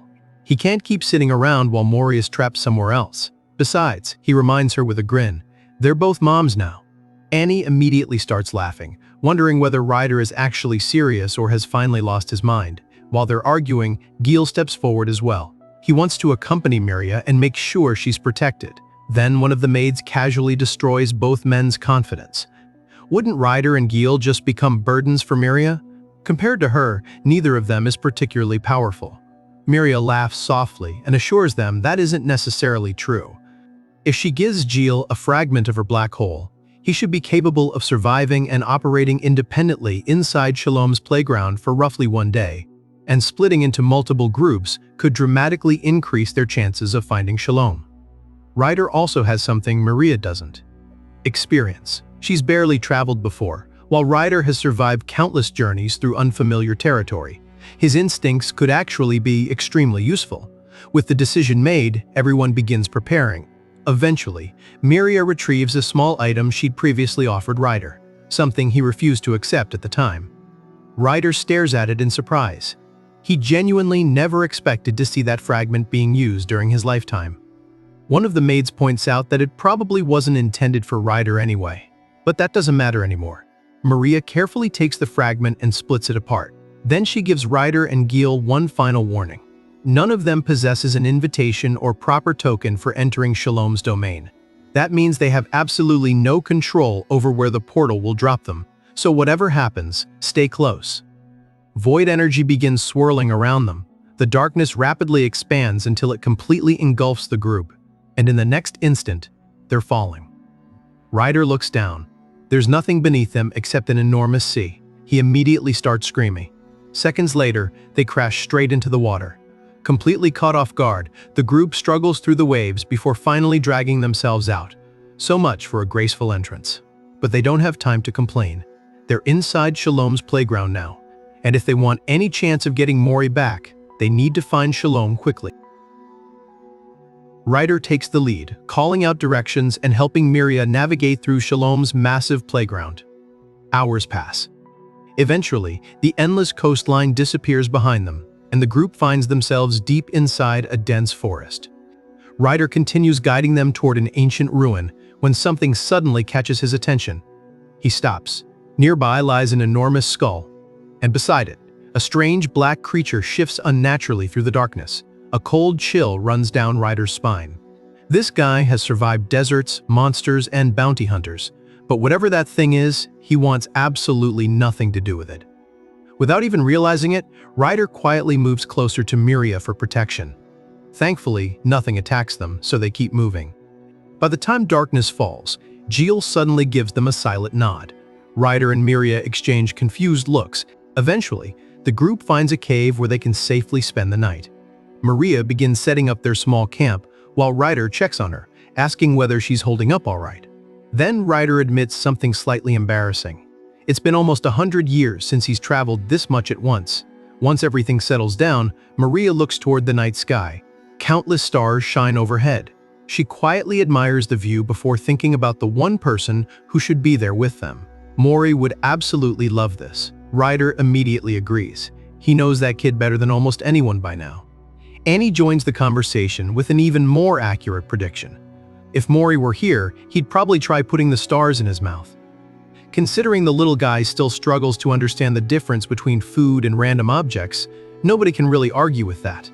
Ryder remembers all the ridiculous things Mori tried eating during their journey and becomes slightly embarrassed. Miria can't help laughing. For a moment, the pressure surrounding their mission disappears. They're simply sitting around the fire, remembering Mori. Then, Jie unexpectedly speaks. He admits that, at first, he never understood Miria's attachment to the human child. To him, humans weren't particularly special, but because Jill was constantly assisting Miria, he naturally began spending more time around Mori as well, and somewhere along the way, his feelings changed. Eventually, Gil realized that maybe he didn't need some complicated explanation for why everyone loved Mori so much. Some bonds simply form naturally. Mori was a crybaby whenever something upset him. He constantly caused trouble. He would even try eating dirt without understanding that his tiny body couldn't handle whatever nonsense he shoved into his mouth. Communicating with him was difficult. Taking care of him was exhausting. He was messy, unpredictable, and completely different from what Gil had originally imagined. But somehow, that made Mori feel warmer and more real. Gil admits that the little human changed him. He thinks back to when they first met, when he misunderstood Mori and simply saw him as a reckless child who needed to be dealt with. But Mori's innocent expressions stayed with him, especially his sadness. Gil doesn't want to see that expression on Mori's face ever again, and because of that, he's made his decision. No matter what happens, he'll protect Mori. The others quietly listen. Hearing Gil finally admit how much Mori means to him brings a warmth to the group. They exchange knowing looks around the fire. They're all here for the same reason. The next morning, their journey continues. They move deeper toward Shalom's territory, eventually reaching a narrow path running alongside a steep mountain cliff. And Ryder immediately has a problem. He's terrified of heights. Looking down is enough to make him visibly nervous. Miria notices and gently offers him her hand. Ryder doesn't even pretend to be brave. He grabs it immediately. Together, they carefully continue along the cliff. Then, they begin noticing something disturbing. Skeletons are scattered along the path. Nearby are markings bearing Shalom's symbols, seemingly remnants of those who once protected this place. The atmosphere grows heavier as they continue. Eventually, the group reaches another ruined structure. The inside is completely dark. Still, they enter. Carefully, they move deeper through the ruins. Then everyone suddenly stops. Something is hiding within the shadows, watching them. Ryder, Miria, and Gil stare ahead in complete disbelief. Because concealed inside these forgotten ruins is a rare, extraordinary animal unlike anything they've ever seen before. Ryder stares at the strange creature hiding in the ruins. Then he lowers his voice. "Is that Shalom?" Miria lets out a small sigh. "No, that's actually..." But before she can finish explaining, Ryder does exactly what everyone should expect Ryder to do by now. He reaches out to touch it. The creature instantly erupts into pure energy. Its body stretches around Ryder's arm like a living rope, wrapping itself tightly around him. Ryder immediately starts flailing. What the hell is this thing? Everyone yells at him to stop touching random creatures and get back. But Ryder barely has time to react before something much worse appears. An alien with one enormous glowing eye charges directly toward him. Gil immediately rushes forward to intercept, but the one-eyed alien swings his hand. An energy chain shoots out and wraps around Gil's ankle, stopping him mid-charge. Before Gil can break free, the alien uses him as a springboard, launching off his head and flying directly toward Miria. Gil shouts a warning. Miria doesn't even flinch, she simply raises one finger. A black hole appears, space folds inward, and the attacker disappears. Just like that, the fight is over. Maria calmly holds the tiny swirling black hole in her hand while Ryder and Annie stare at it curiously. Then, a voice comes from inside. "Ah, Maria." Maria freezes. She recognizes that voice. Nepal.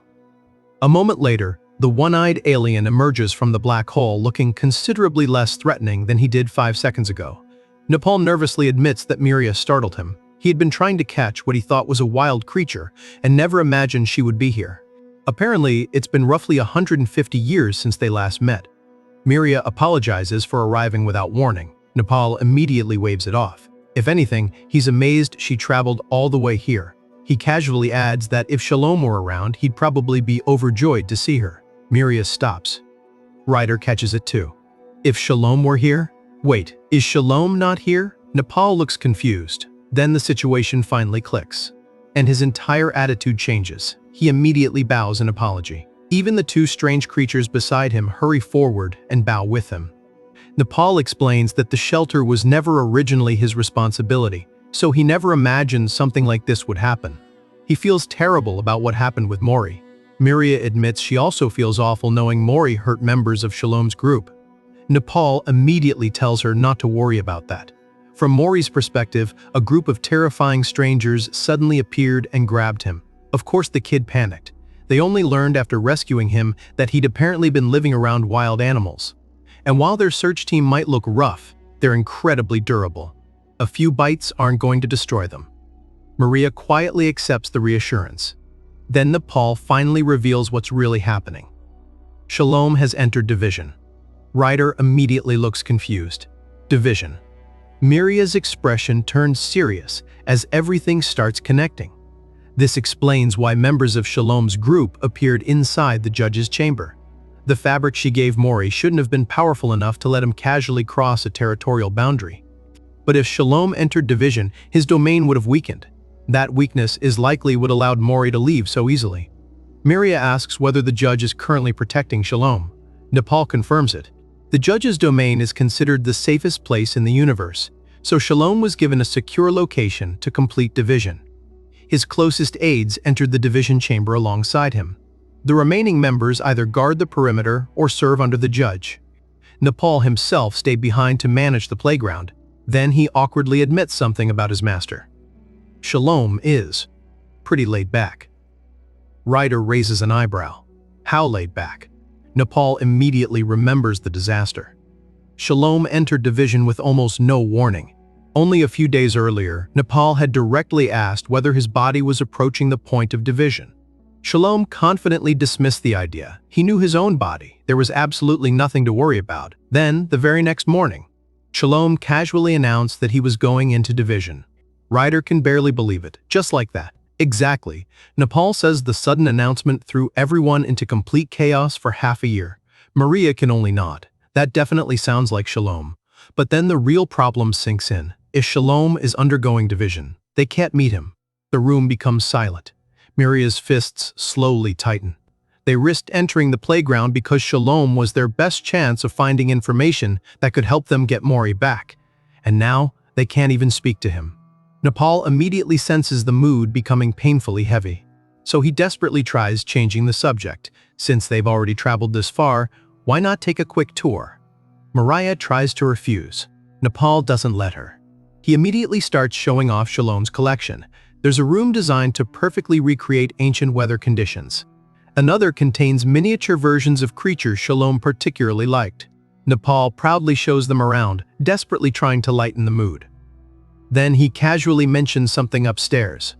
An archive containing information on creatures Shalom was especially interested in, including humans.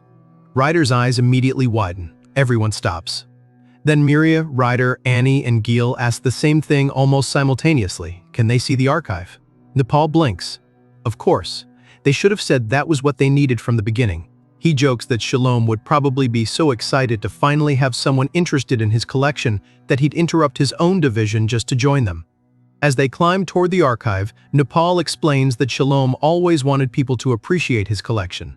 Unfortunately, nobody really cared. Even the judge avoided visiting whenever Shalom started enthusiastically showing off his discoveries. The guy was basically the universe's most powerful collector, with nobody willing to listen to him geek out. But as they continue upward, Nepal's tone becomes more serious. Humans weren't Shalom's primary field of interest. Even so, he cared deeply about them. Shalom believed that whatever adults created would eventually be inherited by the children who came after them. Because of that, he chose to watch over the younger generation.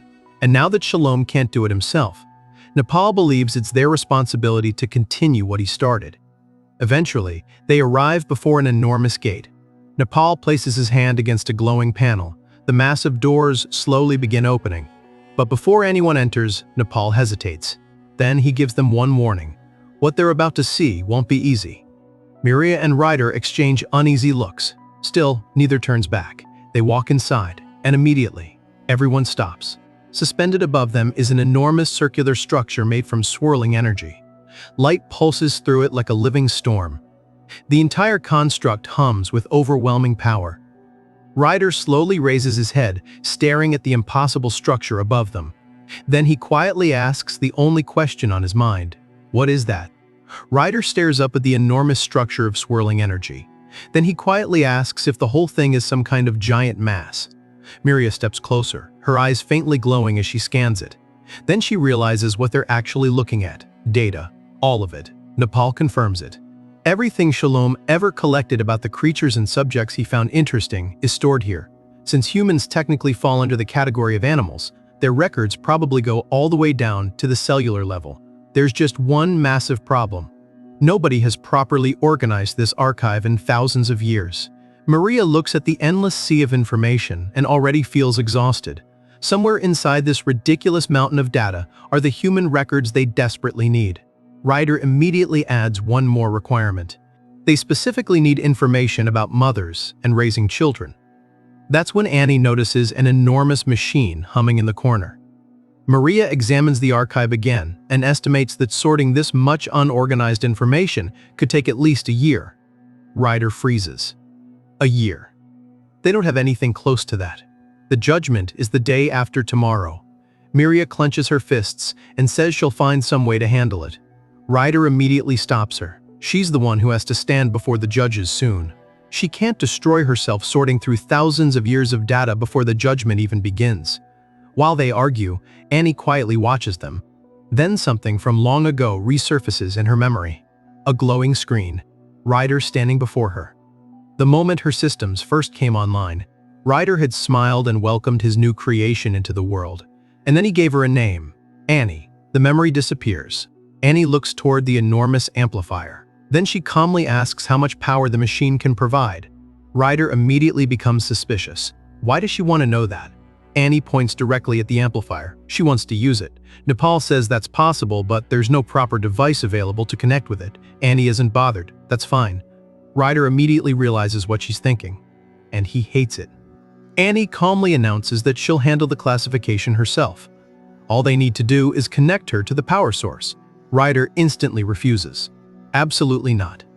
Has she forgotten what happened after she released her limiter at the whale's cradle? Her current body is already damaged. He demands the probability that she could operate for more than 10 minutes under this kind of load. Annie calculates it instantly. The probability of serious damage is 88%. Ryder points out that this is without adding an enormous amplifier into the equation. If she overloads herself again, there's no telling what will happen to her. But Annie interrupts him. She asks Ryder one simple question. Why did he create her? Ryder freezes. Annie continues. If she was created purely for convenience, then why did Ryder give her a name? Why did he bother giving her the ability to smile? Ryder can't answer. Her words pull him back into an old memory. A lonely sunset, Ryder sitting by himself with nobody beside him, nothing but silence. Annie looks directly at him. Why did he really want to create her? Ryder remains silent. Then Annie gives him a faint smile. She admits there's something she's never told him before, mostly because she hates seeing him act smug. His repair skills are actually pretty useful, so the next time he repairs her, she'd appreciate a higher grade body. Ryder's eye twitches. This damn AI. He nearly moves toward her, but Miria quickly grabs his arm before he does something stupid. Annie turns back toward the archive. She knows she won't be able to classify everything. Compared to the full archive, whatever she manages might only be a tiny fraction. But even that fraction could give them what they need. She looks at everyone one last time. The rest will be up to them. Then Annie activates overclock mode. Warnings instantly flood the system. Energy limits are exceeded. Her systems begin screaming about overload. Annie ignores every single warning. Before connecting herself to the amplifier, she makes one request. They have to bring Mori back to her. Then the amplifier activates. Its core erupts with power. An ocean of data begins surging through the chamber. Information swirls around them like entire galaxies being torn apart and reconstructed. A massive interface appears overhead as endless streams of records pour across it. Maria immediately gets to work, organizing whatever Annie manages to extract into something they can actually use. Gil and Nepal can only stare. Holographic worlds begin appearing everywhere. Maps, faces, memories, biological records, fragments of civilizations. Thousands upon thousands of pieces of information flash around them. Ryder ignores almost all of it. His eyes remain fixed on Annie. Her entire body is glowing as energy races through her circuits. Then, Ryder catches glimpses of what she's finding. A world map, a baby, records concerning parental bonds, emotional development, child nurturing, measurements of happiness. Everything they desperately needed to understand what it truly means to raise a human child is finally appearing before them. But the amplifier keeps pushing harder. Electricity erupts across the chamber. The floor begins trembling. Miria realizes the current is becoming dangerously powerful. Ryder immediately tells Annie to stop. This is too much. But Annie refuses. Nobody is allowed to disconnect her yet. She can still do this. As the data continues pouring through her, memories begin surfacing. Annie walking beside Mori, the two holding hands, playing together. Drifting across the water, Annie gently patting his head. Then another memory. Mori smiling beneath the sunlight. These aren't meaningless records anymore. They're her memories with him. The interface suddenly flashes. The final information locks into place. The report is complete. And then Annie's body begins breaking. Cracks spread across her frame. Energy pours from her damaged systems. Sparks explode around her as the amplifier continues forcing power through a body that can no longer contain it. Ryder's face drops. Annie. Her body starts failing. Ryder immediately charges toward her. Nepal warns him not to approach because the energy discharge is too dangerous. Ryder doesn't care. Electricity lashes across the floor and strikes his body, but he keeps pushing forward. Then he realizes he isn't doing this alone. Behind him, Miria raises her hand. A black hole forms at her fingertips, pulling away and redirecting the overflowing energy. Gil stands beside her, helping stabilize the field. That gives Ryder the opening he needs. He reaches Annie, grabs her body, and tears her free from the amplifier. A massive shockwave erupts across the archive. Light floods the entire chamber. When everything finally settles, Ryder is kneeling on the ground. Annie lies motionless in his arms. He desperately calls her name. For a moment, nothing happens. Then her eyes faintly flicker. She looks toward Ryder and quietly whispers something to him. Whatever she says wipes the expression from his face. Then, her light disappears. The chamber falls completely silent. Ryder clenches his teeth. Still holding Annie against his chest, he looks toward Miria. Did they at least get the data? Miria catches her breath. They got all of it. Ryder lowers his gaze toward Annie. Then he gives a small nod. It's time to go back. Back at the villa, the night was filled with the faint hum of machinery and the occasional crackle of electricity. Ryder sat surrounded by glowing panels, tangled wires, spare parts, and tools as he worked tirelessly on Annie's damaged body. Sparks suddenly burst from one of the machines, briefly forming a holographic image of a bike in the air. Ryder stopped working. For a few seconds, he simply stared at it. After everything that happened inside Shalom's archive, the villa felt strangely quiet, without Annie constantly arguing with him.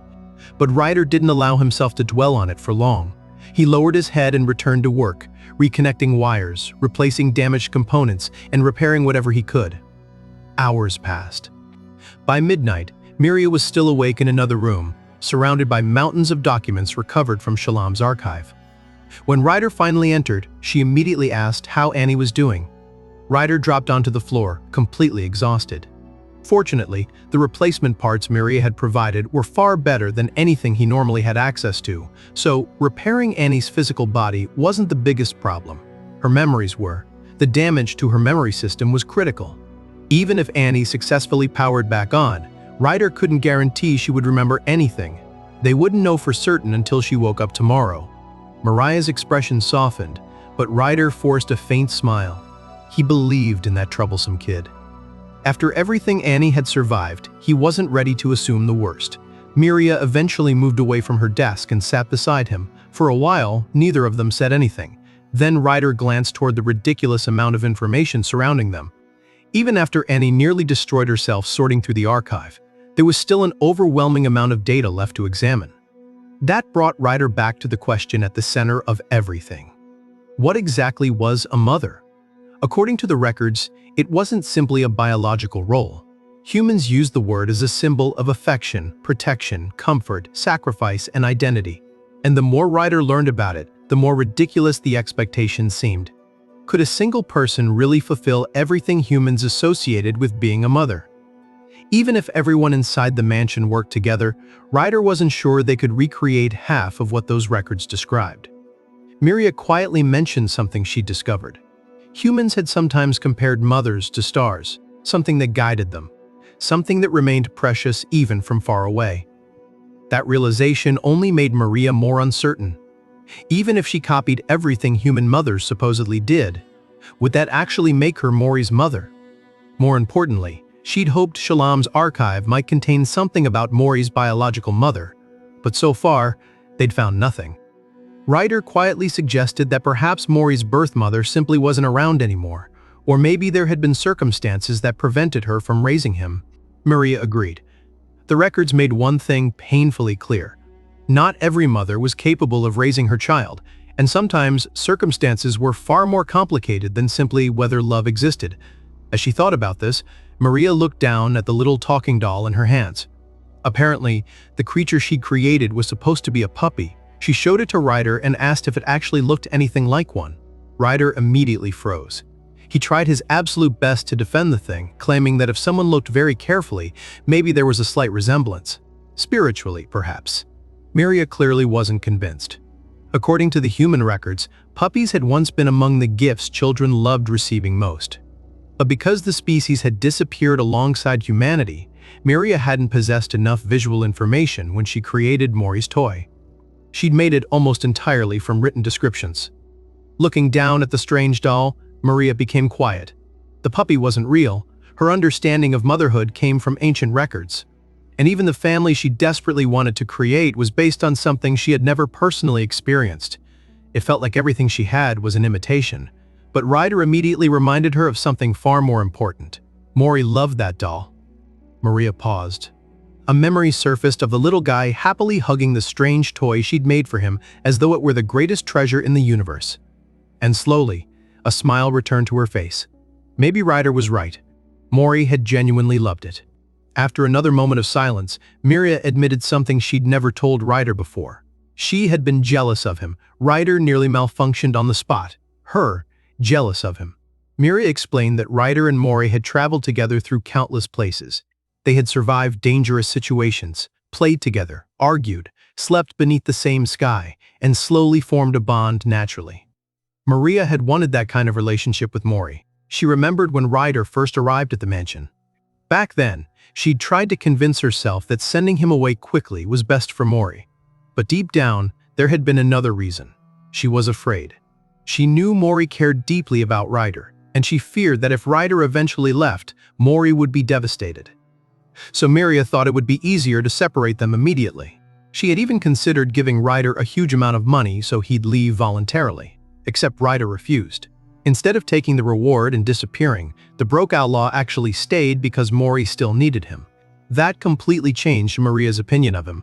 Thinking back on everything, she quietly asked if that made her pathetic. Ryder immediately rejected that idea. If anyone had been pathetic, it was him. Because he had a confession of his own, he had been jealous of Maria too. The realization was so ridiculous that Ryder suddenly started laughing. After all the awkwardness, arguments, and misunderstandings between them, the two were actually far more alike than either had realized. Both had wanted to become someone special to Mori.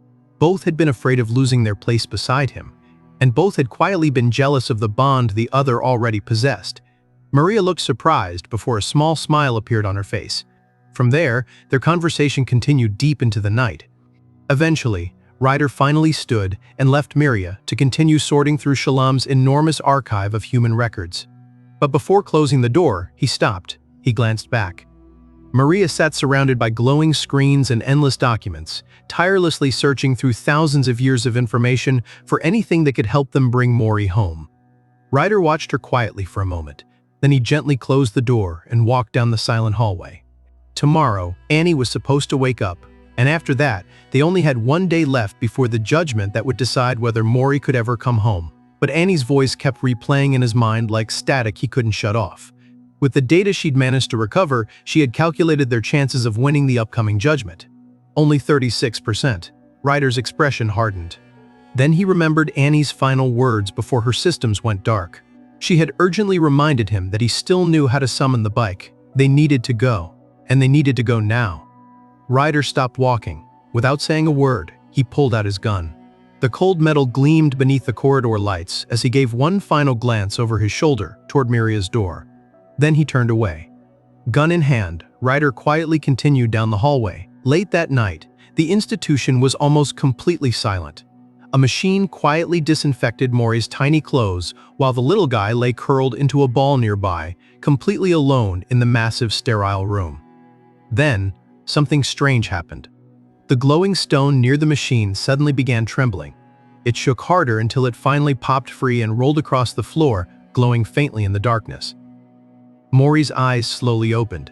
The moment he noticed the familiar stone, he crawled toward it. But before he could grab it, the stone floated into the air and drifted toward the window. Then a familiar voice called his name. Mori's eyes widened. It was Ryder. Somehow, this crazy dude had actually infiltrated the institution and was now hanging outside the window with ropes wrapped around his body. Ryder could barely contain his relief. He had been searching everywhere for Mori, and seeing the little guy again nearly broke him. Mori immediately reached toward him. Ryder stretched out his own hand, and for one brief moment, their fingers touched through the opening. But then Ryder noticed something attached to Mori's body, a tube. His expression instantly darkened. Seeing Mori connected to those machines made his blood boil, but Ryder forced himself to remain calm. He couldn't lose control now. He gently told Mori not to cry. He was getting him out of there. Ryder promised they would leave together, and then his emotions completely took over. If Mori needed a mother, Ryder would become his mother. If he needed a father, Ryder would do that too. Grandfather, grandmother, big brother, big sister, uncle, aunt, whatever Mori needed, Ryder would become it. Once Annie woke up, the three of them could travel again. They could keep moving farther and farther away, just like before. But Ryder suddenly stopped. A memory of his own life flashed through his mind. Always wandering, always running, always surviving alone. And Ryder realized he couldn't force Mori into the same life. He couldn't simply grab the kid and spend eternity running from everyone who came after them. So Ryder became serious. He explained that people were currently trying to take Mori away from them.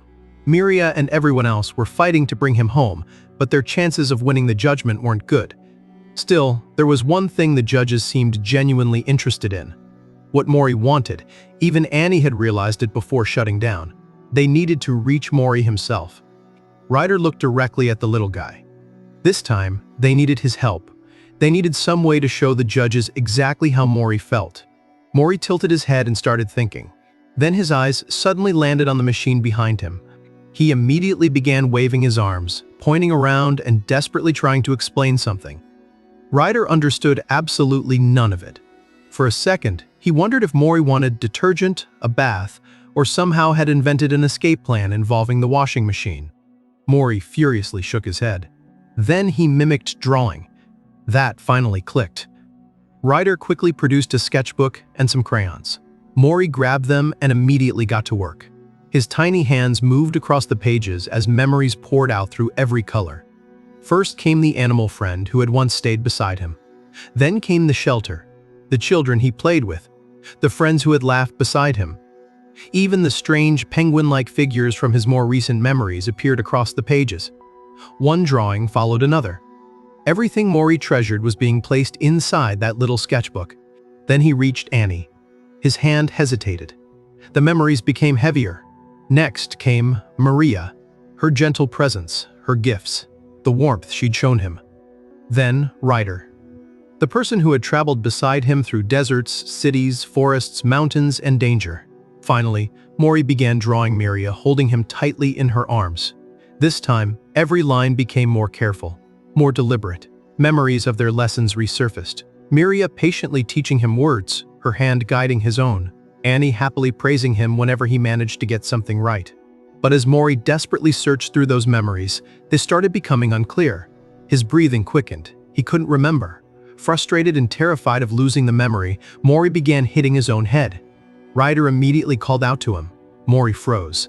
Then something finally surfaced. A drawing. And one particular word connected to it. Mom. His trembling hands became steady again. Mori grabbed his crayons and continued drawing. Time passed as he poured everything he couldn't say into those pages. Meanwhile, outside the institution, a security drone slowly passed the building. One of the guards noticed something strange on the monitor.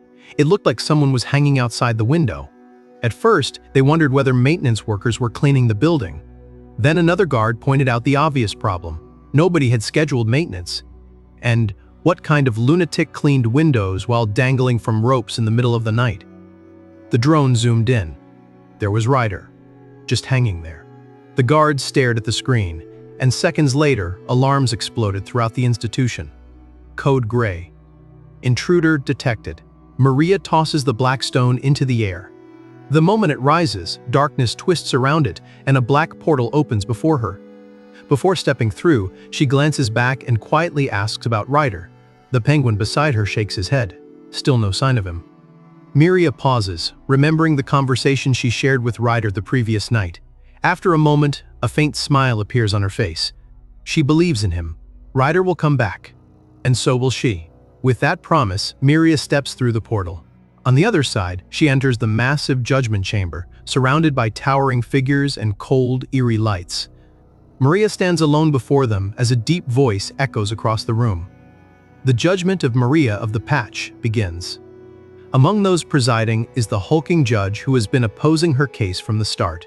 The massive being crosses his arms and immediately questions why she is still resisting when sending Mori to the restricted human area is already being seriously considered.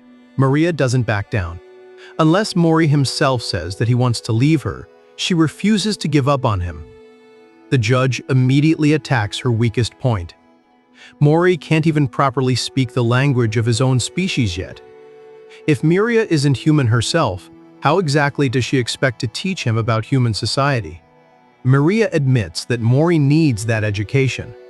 That's exactly why she contacted the shelter in Shalom's territory where Mori once lived. After discussing the situation with the caretakers there, she received a positive response. The judge isn't impressed. The shelter falls under Shalom's authority, and Shalom is currently undergoing division. Maria already knew that. But Maria calmly reveals that she knows something else too. Right now, the judge is temporarily holding Shalom's authority. Then, instead of challenging him, Miria does something he clearly wasn't expecting.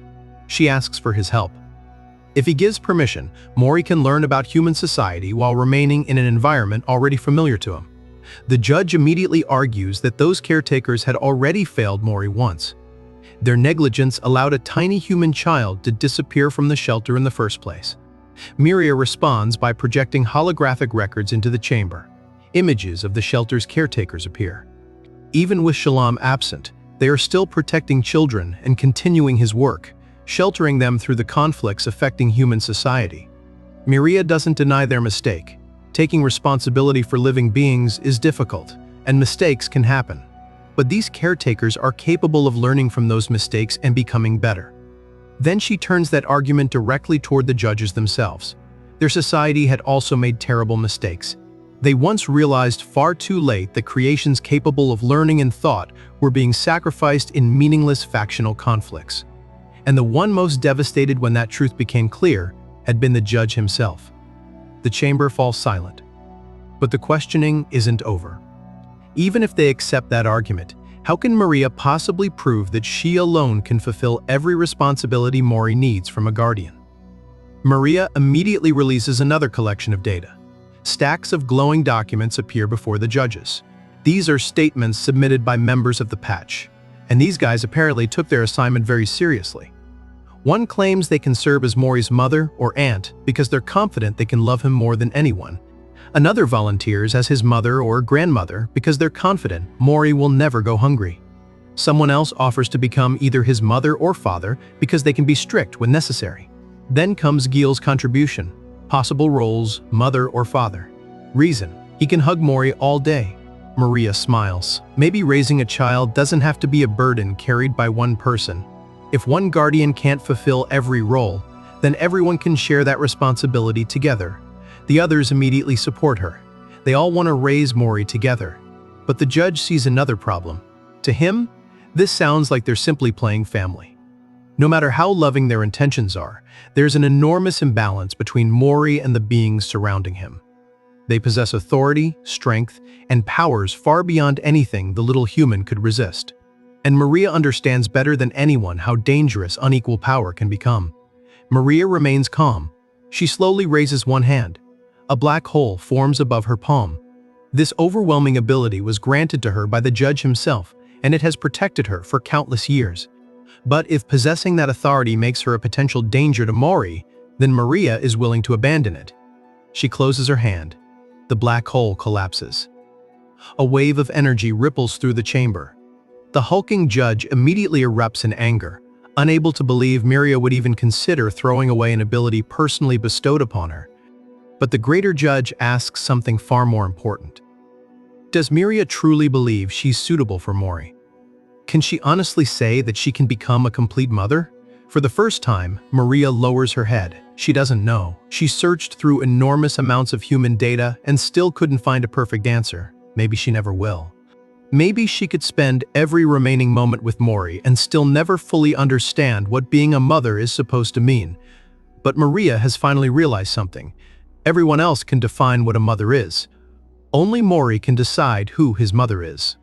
Miria clasps her hands tightly. She doesn't ask the judges to declare her perfect. She only asks for the opportunity to remain beside Mori while he discovers that answer himself. And more than anything, she hopes that when he finally does, he chooses them. So she asks for one chance. The chamber falls into tense silence. But the hulking judge immediately objects. Miria is appealing to emotion, and there is still one major problem. They have no proof that Mori voluntarily traveled all that way to reach her. Then a strange humming sound interrupts the judgment. Everyone turns. A portal suddenly begins tearing open behind them. The judge immediately demands to know who would dare open a portal in the middle of an official judgment. Maria's eyes widen. She recognizes that sound. Then she remembers the black stone she'd given Ryder. The portal explodes open. And Ryder comes flying straight through on his bike. He's bruised, battered, and looks like he just survived absolute hell. Even crazier, two aliens are dangling from a rope behind the bike as Ryder crashes directly into the judgment. Miria stares at him in shock. The judges stare at him in shock. And the hulking judge is completely speechless. Because whatever Ryder is planning, bursting into an official judgment on a bike while dragging two aliens behind him definitely wasn't part of the proceedings. The judge's eyes flash. With a single wave of his hand, an invisible force explodes through the chamber and slams directly into Ryder. Miria immediately cries out his name, but before she can reach him, Ryder's body freezes in midair. Everything around him disappears. Suddenly, he's suspended inside an endless void. Ryder barely has time to understand what's happening before an enormous eye opens directly in front of him. And this thing isn't symbolic. A literal massive eye is staring straight through him. The pressure alone feels like it's crushing his entire body. Blood spills from Ryder's mouth as the judge's voice thunders through the void. Wanted criminal number 2116, Ryder. Breaking into the judge's chamber like this can only mean he's completely lost his mind. Even while coughing up blood, Ryder manages a weak laugh. Maybe he has. But according to him, nobody can raise a kid while staying completely sane anyway. The judge falls silent for a moment. But Ryder didn't come here just to make another reckless entrance. The judges wanted to know what Mori truly thought. So Ryder reaches inside his torn jacket and pulls out several crumpled sheets of paper. Mori's letter. The judge gestures, and one of the statues uses its power to carefully lift the pages from Ryder's hand. After examining them, the statue confirms something important. These were genuinely created by the human child. The chamber becomes completely silent. The judge begins reading. These pages contain everything Mori couldn't explain with words. His memories, the shelter, his friends, Annie, Ryder, Miria, the people and places that had become precious to him. Ryder watches silently before finally admitting something. He knows he's terrible, he's reckless, wanted, broke, and probably the last person anyone would consider ideal parent material. But none of that changes one simple fact. Mori likes him. Ryder remembers that tiny hand wrapping around his finger for the first time, that complete trust Mori had placed in him. And Ryder clenches his fist. For that little guy, he can do anything. Then the judge's power erupts. A terrifying wave of pressure tears through the chamber. Maria is forced backward. The hulking judge drops to one knee. The guards lower their heads, and even the enormous statues tremble beneath the overwhelming presence. Then the judge finally speaks. He will pass judgment. Meanwhile, Mori is still trapped behind the transparent barrier inside the institution. The little guy throws himself against it. Nothing happens. He's knocked backward and crashes onto the floor. But Mori doesn't stay down. He stares at the barrier, clenches his tiny fists, gets back onto his feet, and charges again. This time, he breaks through. His tiny body passes beyond the barrier and is thrown into a vast glowing space. For a moment, Mori simply floats there like a tiny feather. Then he lands gently in an enormous hand. The judge's hand. The massive being looks down at the tiny human who crossed an impossible distance just to find the person he believed was his mother. The judge calls him a young star. At that moment, the medical tube attached to Mori disappears. His familiar cloak wraps itself around his body, and his little shoes return neatly to his feet. Then the judge gives him something far more important than protection. Permission to choose his own life. May Mori live the life he desires. Mori stares up at the enormous being. Then, in the most Mori response imaginable, he rubs his little face against the judge's hand like an affectionate kitten. Even the judge can't resist him. Maria had been right. The little guy really was round and adorable. And there was no love more complete than what had been shown here. Brilliant light suddenly surrounds Mori. His body slowly rises as the judge's final words echo around him. It's time to go home. Everything turns white. When Mori opens his eyes again, he's lying in an endless green field. It's the same peaceful place he'd seen in his dreams. Warm wind brushes through his hair as birds chirp somewhere in the distance. For once, everything feels peaceful. Then Mori hears something. Voices. He turns around. Familiar figures are standing beneath the sunlight. Mori freezes. Then his entire face lights up. He immediately starts running. His tiny legs carry him as fast as possible, while Ryder, Maria, and the others rush toward him from the opposite direction. They're laughing, they're crying, and they're calling his name. Back inside the divine courtroom, one of the statues asks the judge how Mori's drawing should be recorded as evidence. The judge thinks for a moment. Then he gives them a title, The Path to Meeting Mom. Back in the field, Mori finally reaches Miria and Ryder and throws himself straight into their arms. They immediately pull him close. And then Mori makes a tiny sound, one word, Mama. Everyone freezes. Mama. Miria and Ryder stare at him in complete disbelief. They hug Mori even tighter, overwhelmed with happiness as the little guy disappears between them. Two penguins are already sleeping peacefully beside Annie's repaired body. Annie's screen flickers. her system begins rebooting. And one final message appears across the display, and they lived happily ever after.